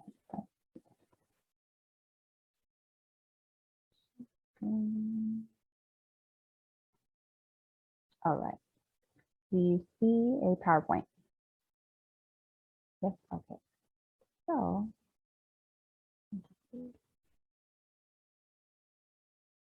all right, do you still see PowerPoint? Yeah, all right, good. So hello, Auntie, and welcome to my presentation. And I time myself, I'm a teacher. And so I have totally looked at my slides and thought, hey, what am I gonna do? What am I gonna say? So I'm just really glad and I'm here, and it's been very relaxed on talking of our stories and where we come from. I'm gonna talk a little bit about Chemung Indian School. I'm currently a administrator intern here, and I am working on my principal administration certificate through Eastern Washington University. And so I'm gonna fix my screen really quick because I cannot see anything other than a big white box that's in my way. Hold on. There we go. And so thank you for everybody for sharing their stories. Ed, when you were talking and you were talking about your hair, my boy, this is my boy on the right, he has long hair. And I literally was sad, and not because he went to school the first day and without mom, you know, I was sad because he had long hair. And I was just like, what's going to happen to him at school, you know? And those are things that I can't control, but he has to, you know, deal with as an Indigenous boy at school. And so I don't know if people have recently seen the things where the boy got his hair cut at school. And this happened like in this last month. And so it gave me anxiety sending him, you know, and I always ask my boy, you know, do you want to cut your hair? And he's like, oh no, mom. I said, okay. So I give him that choice if he wants long hair. And his name is Nason Tuya. His name means 10 bears in Siletz Dene. And that's my little girl. I had a baby this summer, and her name's Questani Chesky, and her name means 6 butterflies. And now she's like almost 3 months old. And so, so just thank you everybody for speaking. I was just making notes to myself, you know, and I thought about the hair, you know, and, you know, I've taken my son to the museum display down in Phoenix, Arizona, the Heard Museum, and it talks about boarding schools, and there's actual chair there, and there's hair on the floor, you know. And so I've taught my boy to question anything. And so he has lots of questions about that. And you know, we've had discussions about long hair, and because our family all have long hair too. And the other notes I made about people talking, you know, and Michelle, you spoke earlier in reading your grandmother's book. And you said something about, she was saying that her detail, something that she had to do at the school, that's something that I've experienced here, that as an Indigenous person and a person, I worked in schools for a long time, but I've never worked at a boarding school. And so those words like sick bay and detail and tour of duty, it's like, I'm not at a military. These are children. These are spirits that we are uplifting and teaching. And so that would be something, you know, if I became in charge of a program here, that would be one of the first things, is just how my lens of how I look at things is just the language that we use. So moving on, I received my bachelor's from Haskell Indian Nations University. I wore my shirt today. I'm all for tribal colleges. If you don't know about tribal colleges, there's about 37 tribal colleges in the United States. And then I went to the University of Oregon, where I received my master's in special education, and I started my PhD in special education about 4 years ago. And I'm currently at Eastern Washington University. I chose Eastern Washington because I could do it all online. And I love that because I could do it when I wanted. And I am a mother and a cultural teacher. I am a little bit of Filipino, so I love black bean spare ribs. So any other Filipinos or Asians in the crowd, yeah. I love that. It's like when you go to Select's Powwow, I don't eat fry bread. I eat Filipino food all weekend. So a lot of Filipinos have intermarried with Select's people on the coast. And so that's some things we enjoy. So one thing that I have brought to my classroom is land acknowledgements. And this is kind of not only new, but I never grew up with that. When I went to the University of Oregon, Dr. Jerry Rosick, he gave a land acknowledgement. I'm like, oh, he's talking about my people, a white guy. You know, I love Jerry. Okay. And I was just like, I didn't know how to feel. I was just like in this weird, like, why is this happening? And so a couple years ago, I started doing that in my classes. And so I've taught about half elementary, half high school. And I started having leaders in our classroom doing that every week. So I did it for a few months, you know, and so it might look different every day of how I would do a land acknowledgement.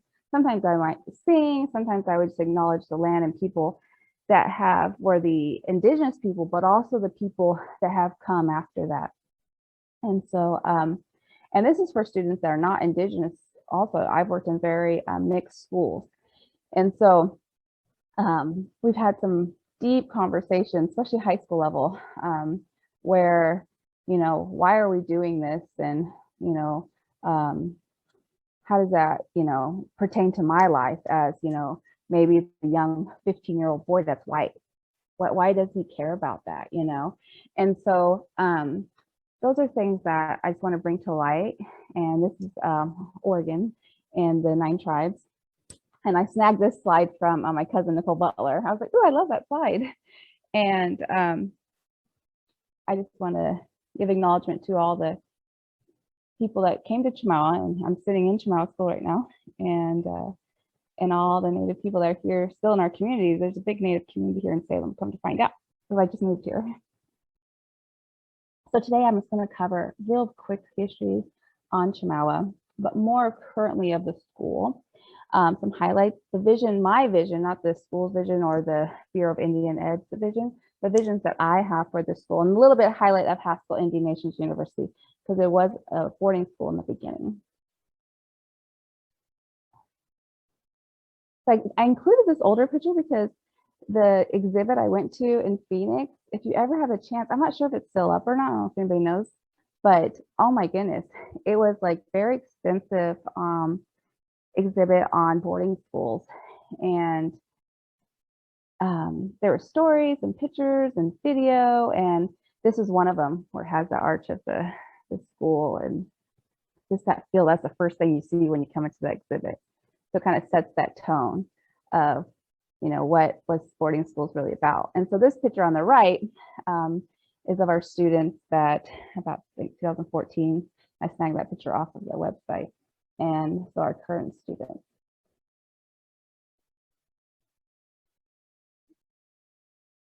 So Chemawa is the oldest off boarding school reservation operating boarding school still till today.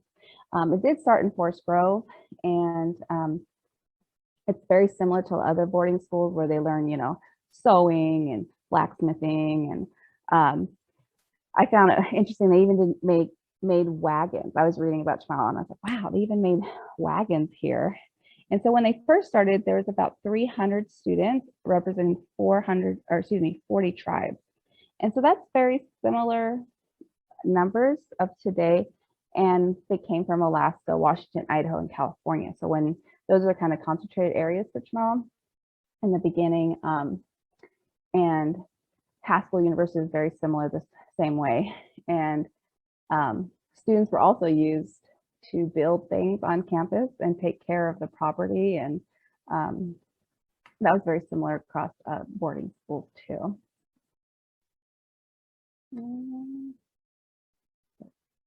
And so this is around 2014, 2015 data of our students. Students come from everywhere of Indian country and come. You might come and teach a class of English, it's like, oh, this is ninth grade English. You might have 10 kids in there, but they're all from like 5 different states, and they might all be different tribes. And so it reminds me a lot of Haskell, because you'll come into a class that, represented of many different nations, over 35 nations at the school at any given time. And yes, they're all Native students, but at the same time, they come from very, very different backgrounds from their cultures. And going to Haskell, I experienced that a little bit, because some tribes believe a certain way. Like, so there is a children's burial site at Haskell, and the student activities were like, hey, we want to have a nice place where when visitors come, they can sit, and visit their family that's buried there. And like with it, oh, they wanted to put some like beautification on it. Well, the Dene Club, Navajo Club was not having none of it. They're like, nope, we don't want nothing. We're not participating. We don't want to be at the meeting when we talk about it. And so respecting other people that way, I learned that, because I was like, what? Because my family, we visit, our families passed away at our burial grounds frequently. So that was something that we have a lot of similarities as Native people, but at the same time, there's differences like that. Now, to give you a little bit of context before I go into the next piece, everybody asks, well, how long have you taught? And I'm like, well, 13 years as a certified teacher, right? I have the degrees, I have the certification for the states, I have the background check, all that. But, in the Native community, I've been teaching since I was 12 years old. So my aunt asked me, hey, I need you to teach this beadwork class. At 12 years old, I'm teaching elders how to bead. And then all through my teenage years, they asked me to, go to different culture camps and for different tribes here in Oregon. And I didn't really think about it at the time, but when I look back, I'm sitting with elders, of tribes that were terminated, and then were restored, with elders and people of all ages, at 15 years old, teaching concepts like feather dance and our Nadash and our language. And so I've been teaching a long time, but I've also, if you look at the context of in a building, I taught for my tribe from Head Start and then kindergarten through 12th grade. And then last year, I was so excited to be at San Carlos Apache Tribal College. And I was adjunct there. And that's my hope, is eventually to teach at a tribal college. And so that's kind of my context. And so when I look, my lens of how I look at things is that whole big spectrum. So working at Chemawa and our students of high school students, I've worked in 4 states, and these are issues across the board that high school students deal with.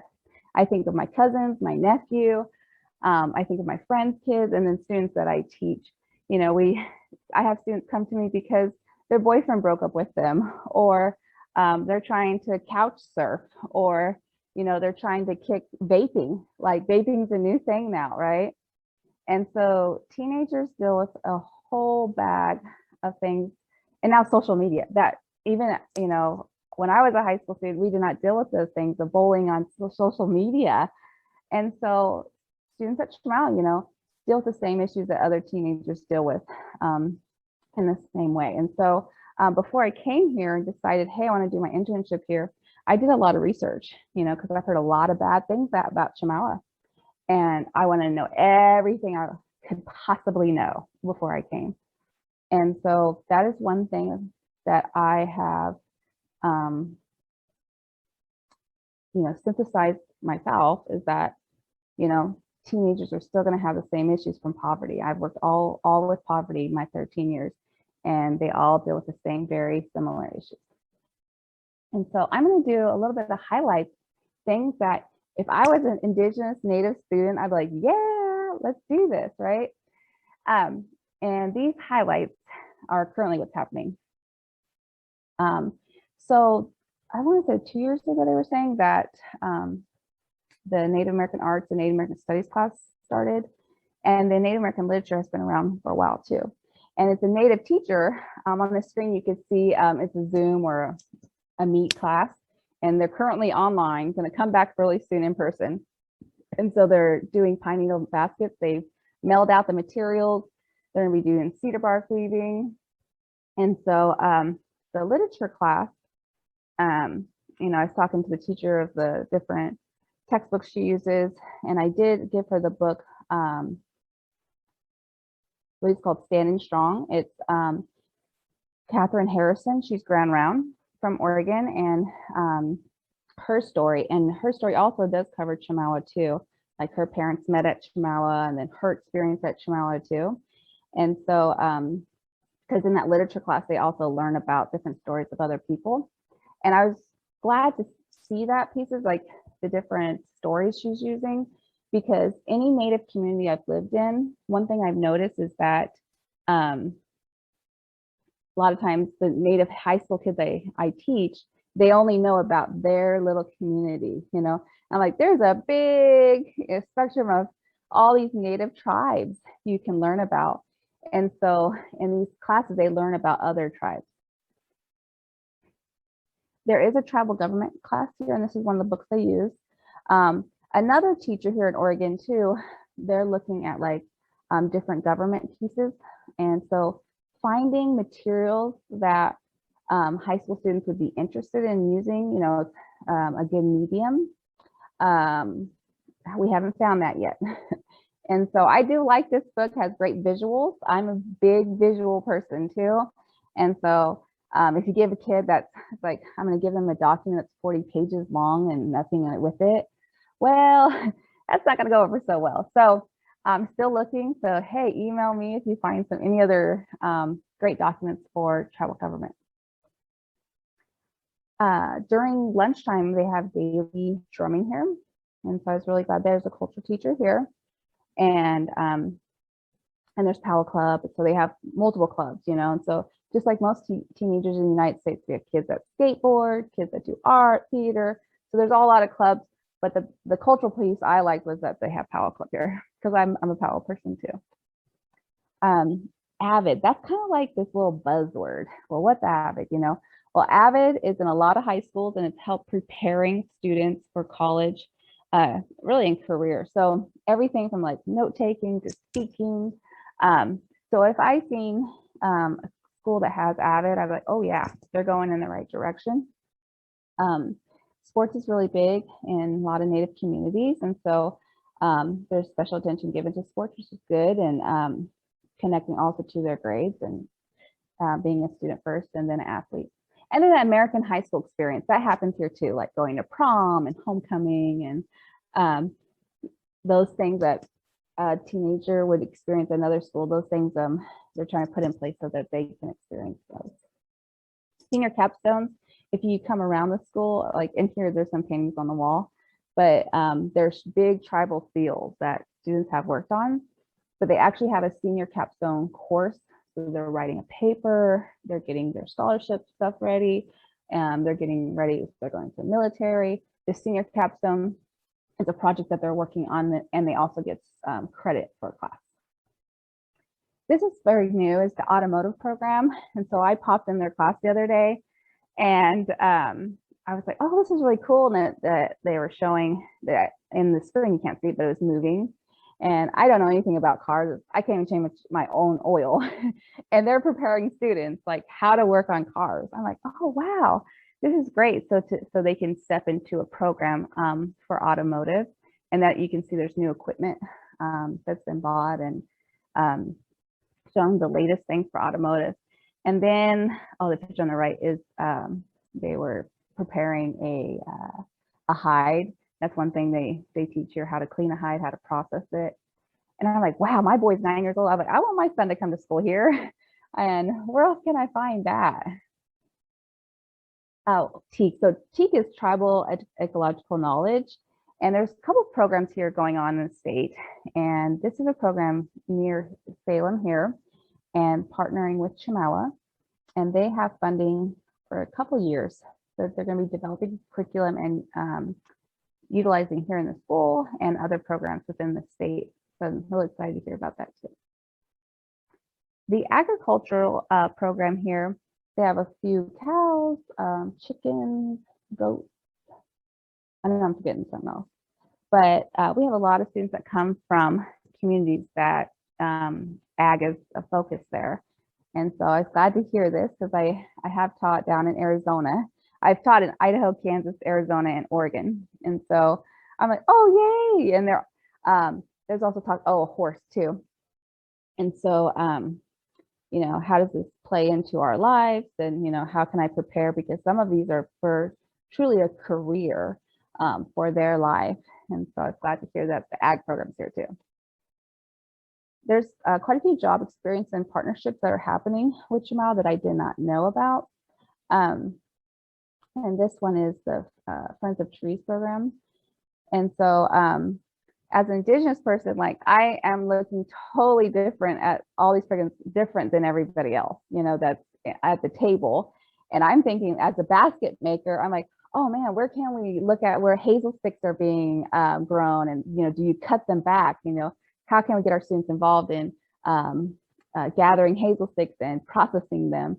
And so things like that, where this program is not an Indigenous program, but at the same time, they're, you know, looking at forests and the trees. And so these are great partnerships for our students to get job experience. And across the board, anytime I've ever worked with high school students, they're trying to get a scholarship or get into a program or a job, and then they have no job experience.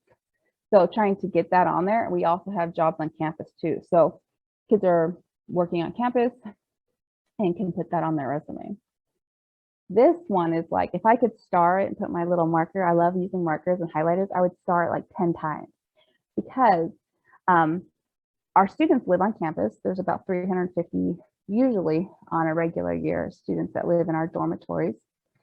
And the Hope Lodge has counselors.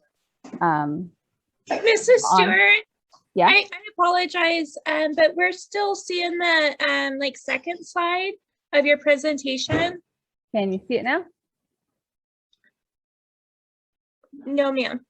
Oh, no.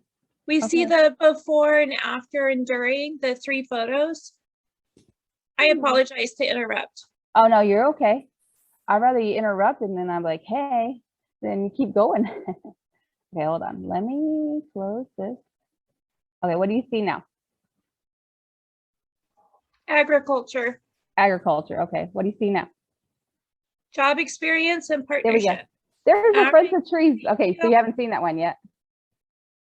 Okay, so there's that one. And there's our Hope Lodge. Do you see Hope Lodge? Yeah, okay. So this is in our dorm. And thank you. Yeah, please interrupt me if it's like, hey, we're still on the same screen 15 minutes later.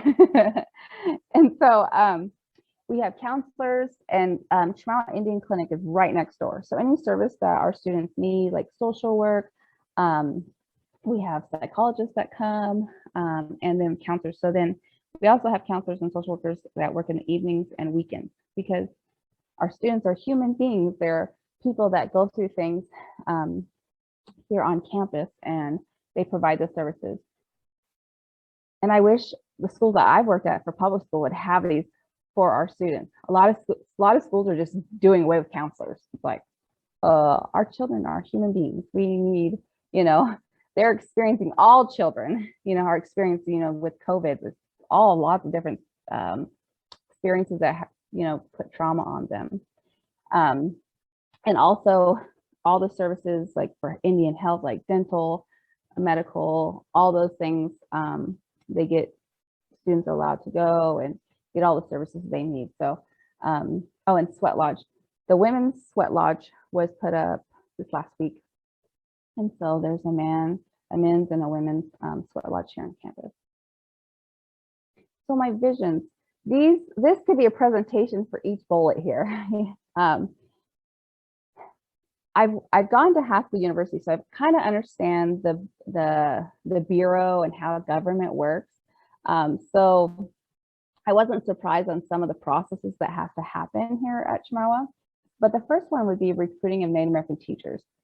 We do have, like a lot of schools, we have assistants that are Native American, but then creating a partnership where they could become a teacher as they're being a teacher assistant. That's just something that happens a lot in the Southwest. There are teachers that are not certified, but they're teaching in schools. And so this is something I really see like a grow your own kind of program. And the other thing is, I work for schools, they literally pick up the phone, they say, hey, Tiffany, we need you here. We want to hire you. Can you be here tomorrow? Sure, I show up. I'm ready to go because I have a teacher certificate. I have a background, that's all done. Well, with the Bureau, literally, I've been here 7 weeks I'm in a substitute for some of it after I'm done with my administration stuff. They're still in the process of trying to get it done. So it is crazy. I was like, we need to like streamline this or have some type of partnership where for recruiting Native teachers, then like, how do we start this process earlier? How can we get them going without their teacher? Like a lot of times teachers will graduate and we're still waiting for their teacher certificate because it's still in process also. So if we're waiting 3 months, people are going to move on. They're not going to try to work when it's like, we had to feed our family. So how do we make that more seamless? And I think a lot of that comes more up from the high up in DC. So maybe I just need to go work in DC. Number 3 is more involvement with the tribes. And I'm talking about the 9 tribes of Oregon. And I know there's some involvement, but I know there could be a lot more. And I'm not just talking about money or the tribal council members. What I mean is like other resources too. Like some tribes have language classes, or they have, we can even talk about land. Some tribes have land near Salem even, that we could utilize that land in some way, or a partnership of working with them in whatever their project they're working on. And so we don't know if we are not told also. And so I know there's desires for a lot of tribes really to work with Chemawa, but when we have meetings and they don't show up, I mean, what else can we say, And I'm an Oregon tribal member, and I'm just like, oh, I wish our tribes would, have more involvement in the school. Number 4 would be tribal language. Now, this is a big controversy because there's lots of tribes here. And so I like the model that Haskell University uses. They've utilized the elder that's in their community. So at Haskell, they've had Cherokee and they've had Lakota. And now I just like the idea of taking hold and just embracing the elder we have in the community, whatever language it is. And so how powerful it is to speak a language, of, the people that it's like, whether it's Lakota or Sletzdeni or Grand Ran Chinookwawa. For me as an Indigenous person, I'm like, wow, good. We're learning some language here at the school and empowering our students that way and our families. And then I would love to see a tribal college created. And I think Chemawa would be a great partnership for the 9 tribes here and the land here. Chemawa has tons of land here. And I really believe that a tribal college could be created and really utilized by our Native community in the Northwest. And a little bit about Haskell is my last slide. I went there from 2003 to 2008, and I decided to go to Haskell. after my brother went, my oldest brother, he went there when it was a junior college and then it turned to university. And so we're first generation college students. And so all I knew was what my brother told me and what I would go experience him playing basketball. And I was Miss Haskell 0506 with my grandmother, Maxine Relatis. And I graduated in the elementary ed program. Our program was always the smallest because we weren't the business program. Business was always huge. And we actually had 3 guys that were elementary teachers. So you don't hear of that. And there's, I want to say 3 people in that picture that we continued on later on to the University of Oregon, to Sapsaquasa, the teacher program there. And so Haskell, I could talk about Haskell all day, and the great things I experienced. And Haskell was a boarding school in the beginning, and but it has created so many powerful leaders within Indian country. And I'm always in support of tribal colleges for the fact that I went to public school kindergarten through 12th grade, and you know, I knew about my own tribal history, but then learning about other things such as boarding schools, other things that happen to our Indigenous women, such as sterilization and just awful things that have happened to our people that I had no clue about. And also great things of literature, you know, that I was exposed to, and then other tribal people across the country. I was just so glad to be at Haskell, and I'm a big supporter of it. So that was my presentation, and I didn't know if we had time for questions or if people had questions, but I'll be quiet.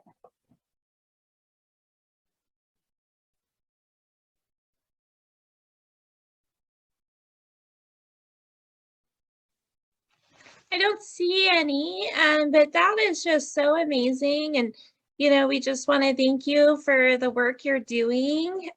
Certainly it's very helpful, you know, and just to see the changes and, you know, what a wonderful program. So, I mean, I wish SOU had a sweat lodge, you know, that'd be amazing, you know, but yeah, it's just, their students seem very supported. So that's wonderful. And we just want to thank you so much for sharing that with us. Yes, Thank and you. I like to thank also my family too. Like before I spoke today too, I also, you know, talked to my parents and then my grandmother's sister, and I'm just really thankful for the support and the smart support of our administration here too, asking, you know, about this presentation. And I'm just glad about that, you know, because coming in, I thought, oh, you know, everything was hidden, you know, that's what I knew of Chamala. Well, they're going to hide everything. And it's been very open book about everything. Thank you. Our next speaker is Miss Alyssa Lake. She is enrolled with Cheyenne River, and she's also Standing Rock, Lakota. And she is going to speak about her descendant story.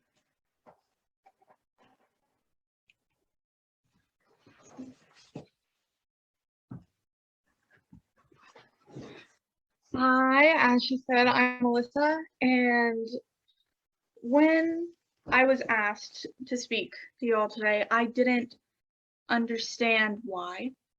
I felt as though my story and my own upbringing, being very detached from my culture and kind of running away from it, I felt as though it was disrespectful for me to speak and take time away from the other speakers. But I really sat and I reflected, and it made me realize how important it is for me to speak, because growing up, I was very ashamed of my culture. I hung out with white friends only. I went to church with my white friends. I was very ashamed of who I was and where I came from. And that caused me to be I ran away from my family, my history, my culture, and I tried to find it in anything and anyone else. And it was only when I started to accept that I was Native American and start to understand the pain and the absolute heartache that came from not only the boarding schools, but these long-term physical and psychological problems that all Native people face today. It was that I really started to discover not only who I was as a person, but what it meant to me to be Native. And it was a big secret of mine. I wanted no one to know that I was Native American. I never wore braids in my hair. I didn't practice any cultural importance. And I sort of, that's the only word I can use. I was ashamed. I was ashamed to be called Indian. I was very scared of what people would think if they knew I was Indian. I didn't want to be called dirty. I didn't want people to know. And as I hear your stories and I hear these stories of my people and my family, it made me understand the pain that we all feel. I grew up with it, this deep down inside pain in your soul that you're born with, and you feel it, and you're grieving the loss of your land, your culture, your language, your people. And it's just knowing that this is a pain all of my people face. We experienced it, we continue to experience it, and going through school and hearing stories that are wrong, hearing the words of English teachers telling me, no, they were saving the Native Americans, bringing them medicine, bringing them technology and science, and just hearing all this while feeling that immense pain of our people on my shoulders all the time. There is no part of it that didn't hurt. And these healing projects are a very small step to numb the pain and to help us move forward. But I think that is sort of what it is to be Native American. We all experience the same pain, and I think it's what brings us together, knowing that we share same experiences, same ancestry. And through the boarding schools, the fact that it was so hidden and not talked about, it was horrific to find out about. I have only recently found out about it the past few months. And the more I discover, the more horror I feel and the more ashamed of myself I am to be embarrassed to be Native American. And that's why I wear my braids today. That's why I wear my beadwork today, because it's so important to come together as people, to fight against the pain and to work together to heal each other's pain. And I think that's all I have to say.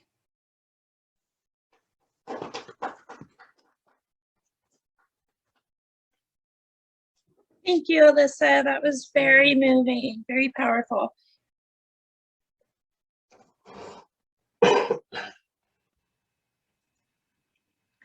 Okay, and our next speaker is Ms. Celeste Kaplan, and she's an elder from Turtle Mountain Band of Chippewa. She's a national scholar, author, poet, and she's kind enough to share her time with us today. Miss Celeste, are you ready? Yeah. All right, take it away. And she's beautiful. Look at you, your vision. Thank you, JC. Thank you. Okay, yes, thank you so much, JC, for organizing this special event. This is really, really awesome, and I just applaud you. You're awesome. You really are. Gorgeous, JC. Tanse, everybody. I am Celeste Kaplan, Cree out of Canada and Anishinaabe from the Turtle Mountains of North Dakota. JC asked me to share after I shared to her an essay I did for American Indian Education Fund. And I'm just gonna briefly read a little bit from there. This is more like my father's story that affects me in my life more than mine. He is Ernest Kaplan, born in 1934 and moved on to the next world in 2003. He was taken to Marty Indian boarding school at the age of 12, and he continued there until he was 18. He had a very little to say about his experience at that school other than to say he had no English and he only had Cree. And his thought process was Cree throughout his whole life. My mother didn't attend boarding school because her father was a very influential man in the tribe. And he allowed a day school to be built on his allotment parcel, and she went to school there. The way that my parents carried out their lives, I had to reason out what their and their parents' experiences were in the boarding schools by reflecting on how they carried out their lives. As I said, my father was light-eyed and light-skinned. He may have, I'm guessing he may have been favored, but he witnessed some terrible things that we've heard described so far. As an adult, he had an alcohol addiction, and he was somewhat good at controlling this. But he started the first all-Indian AA group in Spokane, Washington. Soon after, he let go of a successful mechanic job at Ford Motor Company to obtain a bachelor's degree in sociology. He wrote for grants from organizations like the NAACP to find the funds for the first Native American alcohol addiction halfway house program in Spokane. He was a highly compassionate man, my dad. He loved his Native people. He loved helping them. Even if he barely knew you and saw you somewhere, he'd light up like he was seeing a celebrity. He treasured everyone he met. Sometimes he had relapses though, and when this would happen, he'd humbly get in line with his clients to receive that daily Antabuse pill. I don't know if any of you guys know what that is. It's like a pill that makes you violently sick if you drink while you're on this medication. So he worked there in Spokane, Warm Springs here, and later at our Holmes Reservation in the addiction programs. He worked to help people achieve sobriety and self-worth.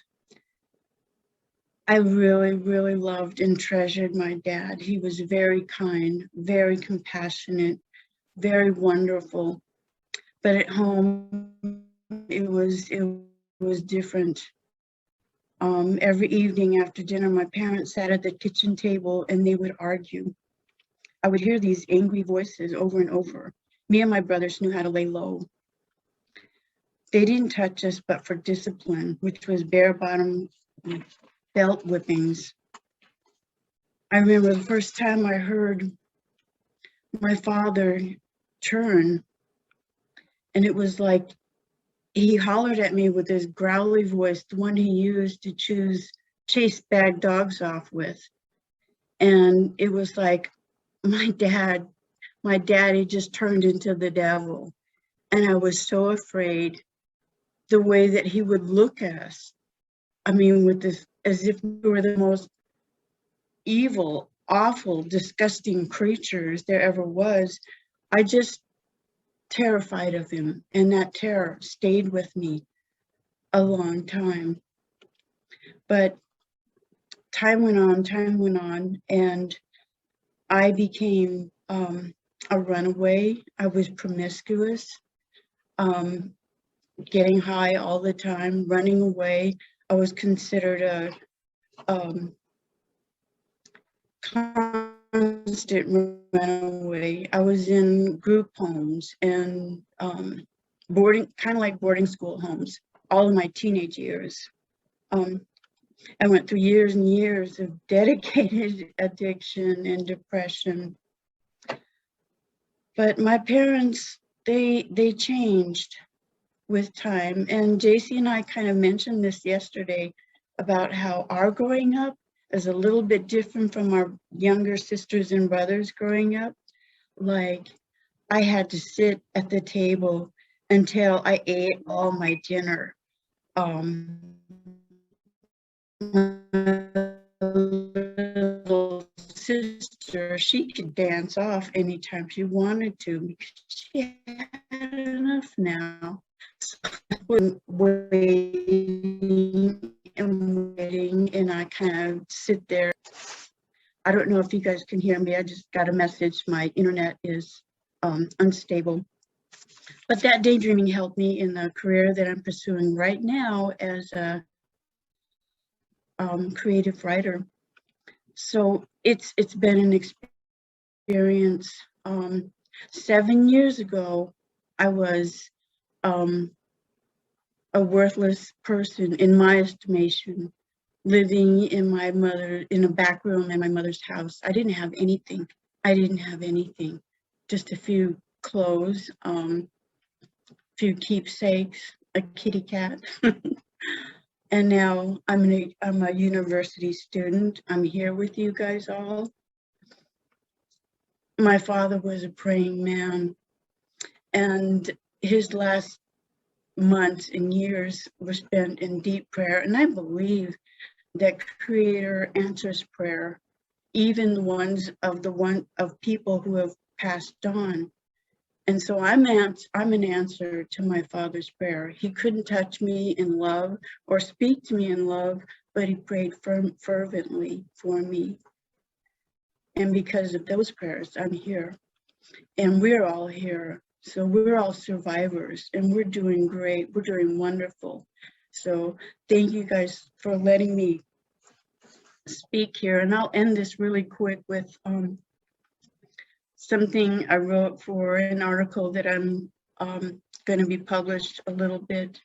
This is Many Horses of the Oglala, and he was a seer and a friend of Sitting Bull. And he said, "I will follow the white man's trail. I'll make him my friend, but I will not bend my back to his burdens. I will be cunning as a coyote.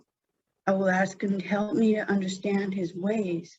Then I will prepare the way for my children and their children. The Great Spirit has shown me a day will come when they will outrun the right man in his own shoes." My friends, we are the people who are part of the fulfillment of his final prophecy. Today, we have the white man's shoes.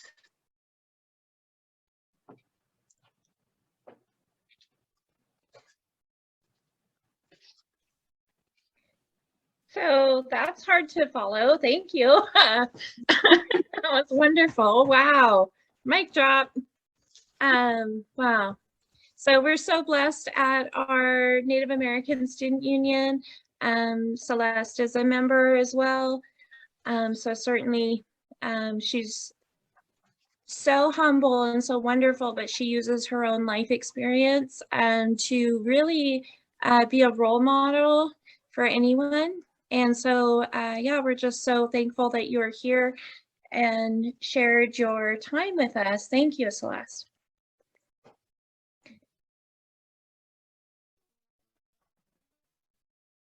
And our next speaker is Miss Stassi Maxwell, and she is the interim director of PGM1, and she is our retired co-chair for our Native American Student Union, and she's here today to share with us. Miss Maxwell, are you ready? Yes, thank you, JC. Thank you everyone for being here today, and thank you to everyone who has shared so far. I was only able to come in since noon, but I wish I could have been here for all of it. Unusuat kun atira Stassi Maxwell. Good afternoon, everyone. My name is Stassi Maxwell. I am Inupiaq, Czech, English, German, Scotch, and Irish, I believe. And I was really thrilled to be asked to lead a healing meditation for today. And so I'd actually like to lead two. As I've been invited to ceremonies throughout my life, different ceremonies from different people, what I've come to really see is that there's often like a beginning and a middle and an end. And to me, that end is really important. I have had the opportunity to attend rituals or ceremonies that did not have a closure, and there was one in particular that left me really jittery. And it really underscored for me the importance of how our elders, our knowledge keepers, our wisdom keepers know how to bring something full circle. So what I offer you today, I've been in prayer about. With this particular request in general, it felt appropriate to pray to create a task for what to help close this loop. I know Brent will be presenting after me, but what has come to me today is to do two things. The first is to also touch on, to kind of jump off what Jackie said, that there is beauty in pain, and that there's a certain relief, honor, perhaps, a necessity to carry a certain weight of sorrow and grief. But there's also a point where it becomes too much, and it can harm us or ourselves or others. So I believe that our ancestors who were taken from us are loving to be honored and returned home. I also believe that they would not want us to be so overcome with sorrow that we hurt ourselves or others. So the first of two meditations I'd like to lead. The first one is to brush off what is too much. And I will invite you guys to stand up or sit, whichever is most comfortable to you, and to physically brush off anything that you took on today that is maybe too much for you, anything that won't serve you. And I will reassure you, I've been told to reassure you that the earth will take care of what we cannot. So I invite you to stand up or sit, whichever is most comfortable, and to start at the top of your head and just brush down your body,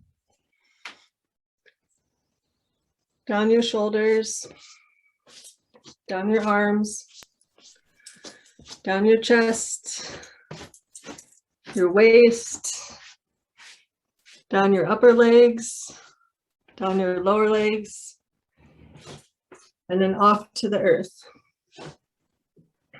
The earth will take care of what we cannot. And I'll invite you to take a breath.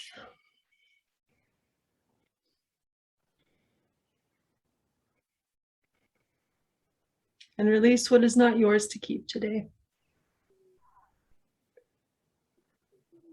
And the second meditation I would like to lead, I will invite you guys, if you would like, to turn off your videos. You're welcome to close your eyes, but I will warn you, I've been told that sometimes my guided meditations put people to sleep. So you are welcome to keep your videos on and your eyes open if that's more comfortable for you. And what came to me, this is the first one that came to me, and I'm sorry, you might see me batting a fly away. The first one that came to me to share today is to do a guided meditation around brushing and braiding hair. It's such a beautiful thing that our people do for ourselves and our loved ones. And I really like to reflect on symbolism. And what came to me today is that as we're braiding the hair, three bunches of hair, there's kind of three things that are going on today. We're being in grief together, we're being in healing together, and we're in community. And those are things that one layers over the other our whole life long. Sometimes grief is on top, sometimes healing is at the forefront, and community weaves through it all. So I will invite those of you who wish to close your eyes. Otherwise, feel free to keep your eyes open. And I'll invite you to settle into your chair and take a breath or two to really become present in your space.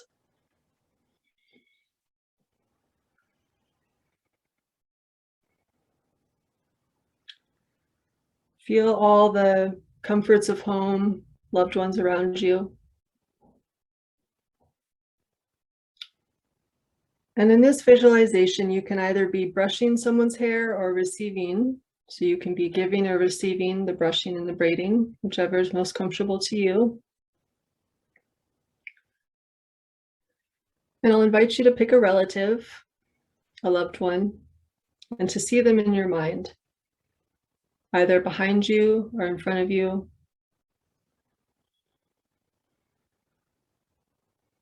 To see all of their beloved features. They're with you now.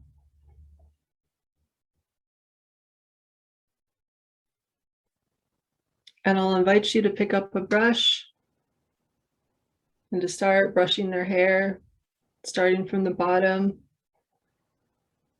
slowly working up through the tangles and the knots. Perhaps setting a hand on the top of their head to steady as you brush their hair. There's a rhythm to brushing hair. There's a certain quiet sometimes, a comfortable silence. Or maybe there's laughter as we catch up together and share our stories. Perhaps you brush their hair behind their ear and go from one side of the head to the other, from one side of the crown to the other. Maybe you can feel their hands on your head, brushing your hair behind your ear.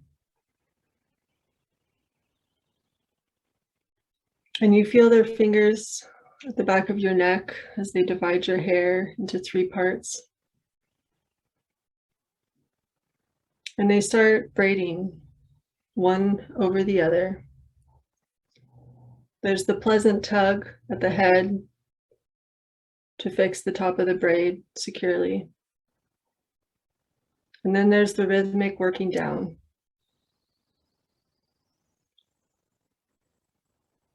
Maybe you shed a tear or two.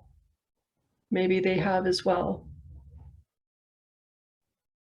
And somehow a braid is always just long enough for all the tears to be shed that need to be shed. Maybe they rest a hand on your shoulder in love and support, wordlessly. With this sort of relationship, you don't always need words to be in love and community, to know that someone is there for you.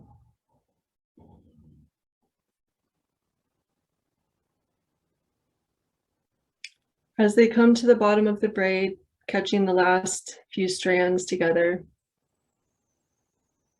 out comes the hair tie to tie it all together.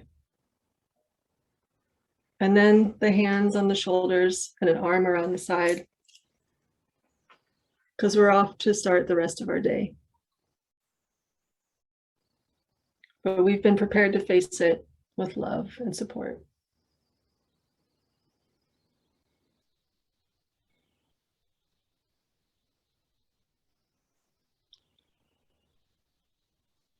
I'll invite you to let the visualization drop and to take a few breaths and to hold that feeling of love and security close to your heart, down to the very bones of your being for the rest of the day.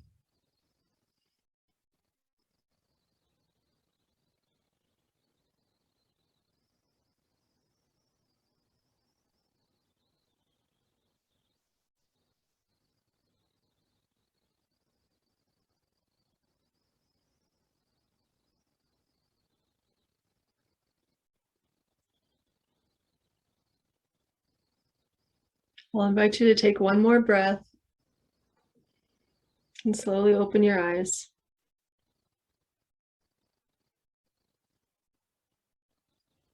If you've closed your eyes and they're now open, I invite you to once again become oriented with your environment, your surroundings. It's a beautiful sunny day outside. Blue skies and clouds are such a blessing. And thank you all for letting me share today. Thank you. That was so lovely. So I got my braid. Thank you, Mom.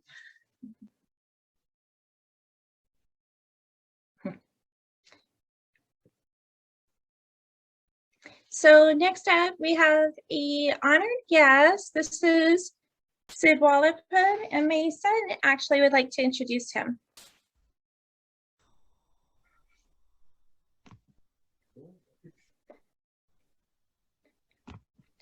Do you know? Okay. This is Mr. Brent Florendo. And earlier we heard from Alyssa, and a large part of her accepting our culture and not being embarrassed of being seen with mom in public was thanks to Conaway Nicotilica, all my relations programming that Brent has brought to Southern Oregon University. His name's Sid Wallapum. He's a citizen of the Confederated Tribes of Warm Springs. He's actor, storyteller, playwright, dancer, trickster. So Brent, take it away. Thank you.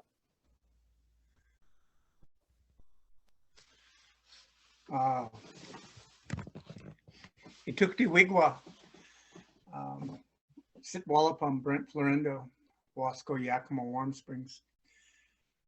I've been asked to tie things up with this day, and there's been so many beautiful things shared and heartfelt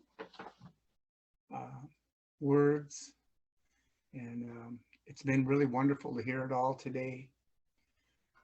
I would like to ask everybody on all, because we only see one screen. I'd like to ask everybody to, if you would, to show us your face. That's how we are as Indian people. We want to look into the eyes of the people that we're speaking to. See, they say, the window into their soul. And some tribes, that colonial thing too, they look down because it's disrespectful to look at their elders. And we got to remember that as well, because we're really, really such an intertribal people. But it's beautiful to see all of you here today. I'm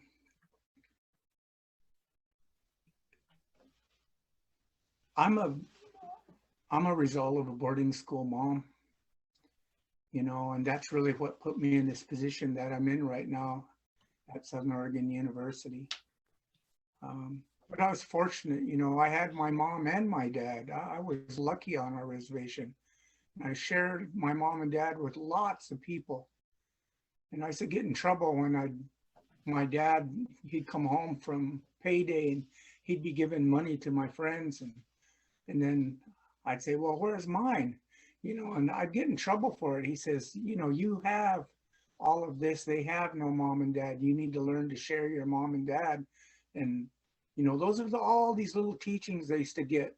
Because my mom was a boarding school mom. She worked hard. She, but she spoke the language. But because of that boarding school, she never taught it to us. I never learned my language, but she was a fluent speaker. And she was a middle person for these white people that would come to the reservation and help to preserve our language and preserve our storytelling. My mom would share those things with them. And I had the opportunity to learn those things. But education was really big, and I'm real fortunate, my daughter here is with me and she got to hear all this. And, that's really what I learned, a lot of those things. And everybody always says, oh, I'm a chief or I'm a descendant of, and my mom used to always just say, we're just burden bearers. There can only be one chief, and he has to know problems of all the people in his tribe. But somebody has to go do the work because he has to keep track of that. So we're just burden bearers, she used to tell us, put your pride aside and go do the work. And she made us go do the work and get educated.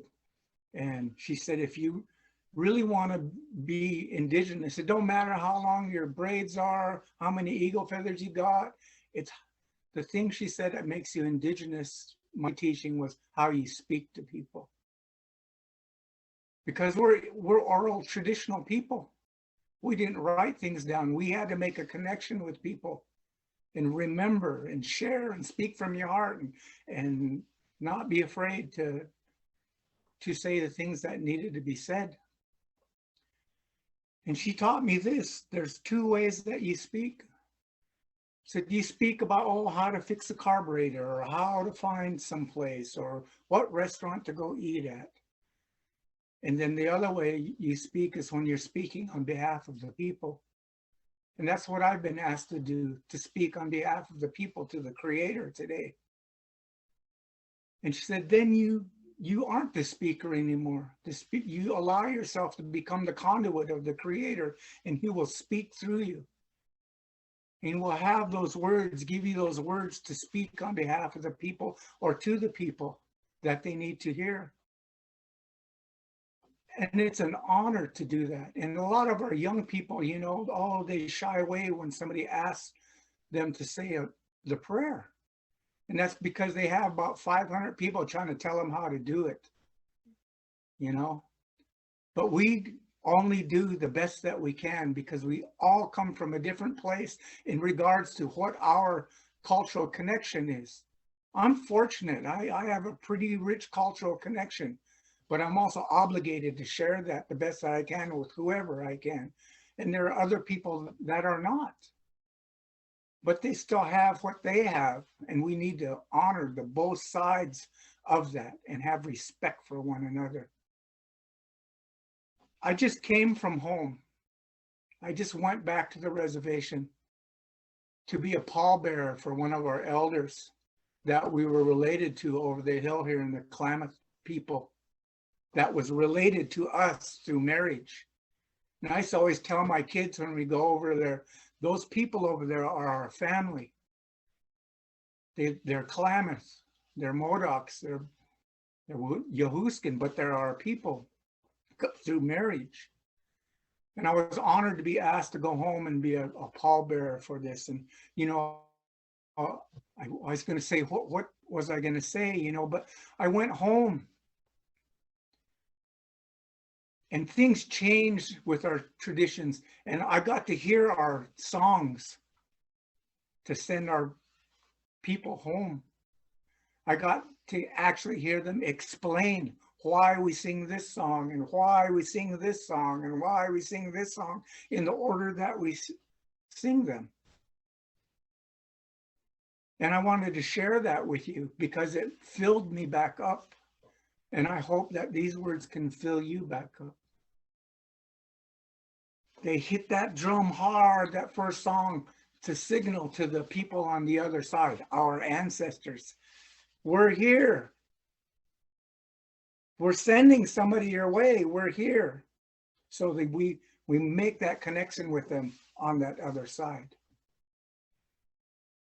And then we sing another song for that person that's there on the ground that's going to travel, that the Creator would wrap them up and love them and see their life and understand that we're human beings, that we make mistakes and have forgiveness for that life and those things that we did in this life that maybe weren't the best things to do. Then we sing another song, the last parts of the song, you know, and they line the women on one side and the men on the other. And not everybody does this, but that's what we do. And they said, why do we do that? Because that person's in the middle there, that we're lining up and that we're creating a path of light to the other side. We're lighting that path for them to travel to that other side. And when that person begins that travel and they leave us, they leave a little bit of light in each one of the people they touched in their lives. They leave that little bit of light. So the Creator touched all of us with that light. Every one of you here has that light in you, in our belief. And it's our job to nurture that light and live a good life so that when our time comes, that path will be lit and they will be on that other side waiting for us. Because we were told that as we lined up, they were lined up on that other side to receive this person. You know, what a beautiful thing to get to hear that, because a long time ago, they never talked about it. It was just something that our elders would teach us at home. They would have that oral tradition with us and say the way that they were. The children weren't allowed in the longhouse, just a certain time when you got to go in. And it was so beautiful to hear these songs and to be with my people and my relatives from Klamath and whoever came to honor this elder. And it was a beautiful ceremony of death. Yet we have so many times we have to go when our kids leave before us, or of a tragedy, or because of this trauma that we're speaking of. But still we have to remember that we're going to dance for that person while they're there, and that they're still going to be accepted for who they are by our Creator. And it was so fulfilling that this was a time that we were honoring our sovereignty, who we were as Indian people, the way that we are as Indian people, the way that we see our Creator, the connection that we have that was given to us. I heard it spoke earlier about eating those traditional foods, you know, about eating those things, and that's who we are. All of us are that way. It's a beautiful thing. So I got filled back up. And then we went and to go put her in the ground at the cemetery, and 2 elders spoke. But one of them talked about our blood relationship that we had and how all of us there had become family by marriage. But he said, remember that this elder, this Atwai, left a light in everybody here that went beyond blood. She touched many people, many different tribes, many different ethnicities, many different religions. She touched them all with her light, and that made all of us family. And it was such a beautiful thing to get home and get filled back up. You know, David West and I, we started this Native programs at SOU so people would learn about who we are and we would be visual. But we also realized that 2 times a week for 15 years of our life, we experienced trauma talking about what the hell happened to us and trying to bring that light, and we needed to fill back up. And I had to take it in my own hands to say to the people at that university, I'm going home. I'm going to this funeral. I'm going to go spend time with my kids. I'm going to go hunting. And that sovereign voice meant something. And they weren't going to deny me of who I was as an Indigenous person, as a Wasco, a Yakima, Warm Springs, a Filipino, and a German. Because if we all go back in our ethnicity far enough, it comes down to a roof over your head, food to eat, clothing to wear, and somebody to go through the misery in life with you. Whatever sexuality that it was, whatever identity that you had. Because we had a place for everybody. We didn't have to have all these offshoots and have conflict over it. That's who we are as Indigenous people. And it's to be shared with everyone. Our treasure box. Mom said you have a treasure box, and in it you have many things. In mine, I play the saxophone. I'm an actor. I'm a dancer. I'm a storyteller. I'm a grandpa. I'm an uncle. All those things. And she said, if you don't open that box and share it, you're simply selfish. And that's not being Indigenous, because that's how we are. We are givers. We're providers. We build each other up, not pull each other down. And it's been a real struggle in my personal life to fill myself up and stay full, because I felt like I was sacrificed by my family to go get an education to come do this. But because of everybody that's here on this screen and the support and the doors open and fulfill these places for other Indigenous people to come represent who we are and share who we are with all people, is a blessing. And I embrace that blessing. Those are the words that come to me today. And You know, I'm gonna close this up with a song. My daughter here, Felicia, she's gonna come sing with me. And I want all of us to remember this COVID thing that's happening right now. We're gonna ask the Creator to help us through this time. We lost a dear SOU alum just a couple of weeks ago, Bubba Utway. Bubba, so happy. I have a nephew that I heard from last night who's homesick. I saw him on FaceTime, and his partner is in the hospital. And many of us have been touched by this. So let's have a prayer for all those people and for safety and of those that are still well. Let's remember that. I know all of us are connected that way. Let's remember everybody else that's not here right now, that had to leave early, because we're oral traditional people. We witnessed what JC did today. It's not written in a book. It's us actually being there and hearing these words and saying, I was there, I remember. I know the words that were said, and we're all responsible to remember all the words that were said today and pass them on to our community and our family, because they're important words. Those are all the things that I've learned from my tradition and my culture, the best that I can. And that's all we can do, is the best that we can. So we're gonna sing a flag song, you know, honor that eagle feather, all the teachings that it has for us about being good people. Simply that, good people, be good people. And other tribes have different things that represent that eagle feather for them. But that's what we're gonna sing, this flag song for you. And I want all of you to put your prayers on this song.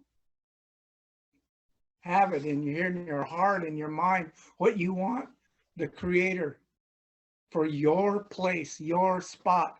And we're going to sing this song from the things I said, but for what's important for you, because we all need to learn how to take care of our spot. Simple as that. And if we all take care of our spot and we're all connected, then the Creator's going to hear us and Mother Earth's going to hear us, and we're going to turn things around. Because we have stories like this one behind me here, that things are going to come back to the way they were. That's what our story says. We all have those stories. I'm going to sing this song. I just want to tell all of you, I love you very much. From the depths of my heart. And all those that can't be here now, we need to remember who was here. Flag song.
May the Creator bless each and every one of you. Oh.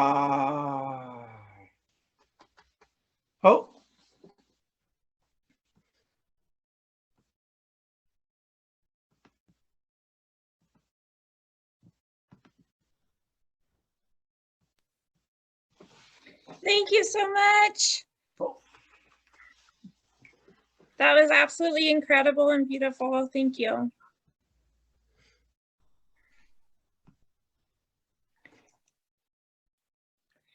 So to kind of close this off, there's resources for healing. The National Native American Boarding School Healing Coalition has compiled resources. They also have trauma resources available, and we would just encourage anyone to, certainly utilize that. And then I have found this quote that I wanted to share, and that is, honoring our pain, dedicating time and attention to honoring our pain ensures space for grief, outrage, and sorrow. This caring derives from our interconnectedness with all of life. And that's from the Stone Child College, which is on the Rocky Boy Reservation, and that's their historical trauma curriculum. And it's available online as well. And then there's also more resources available.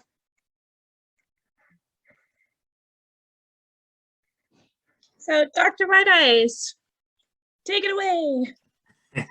I just want to say real quick, I would say give it up, but we're dealing with Zoom and everybody's muted, but I really, honestly, truly big, huge thanks to JC for putting this together. This has been amazing.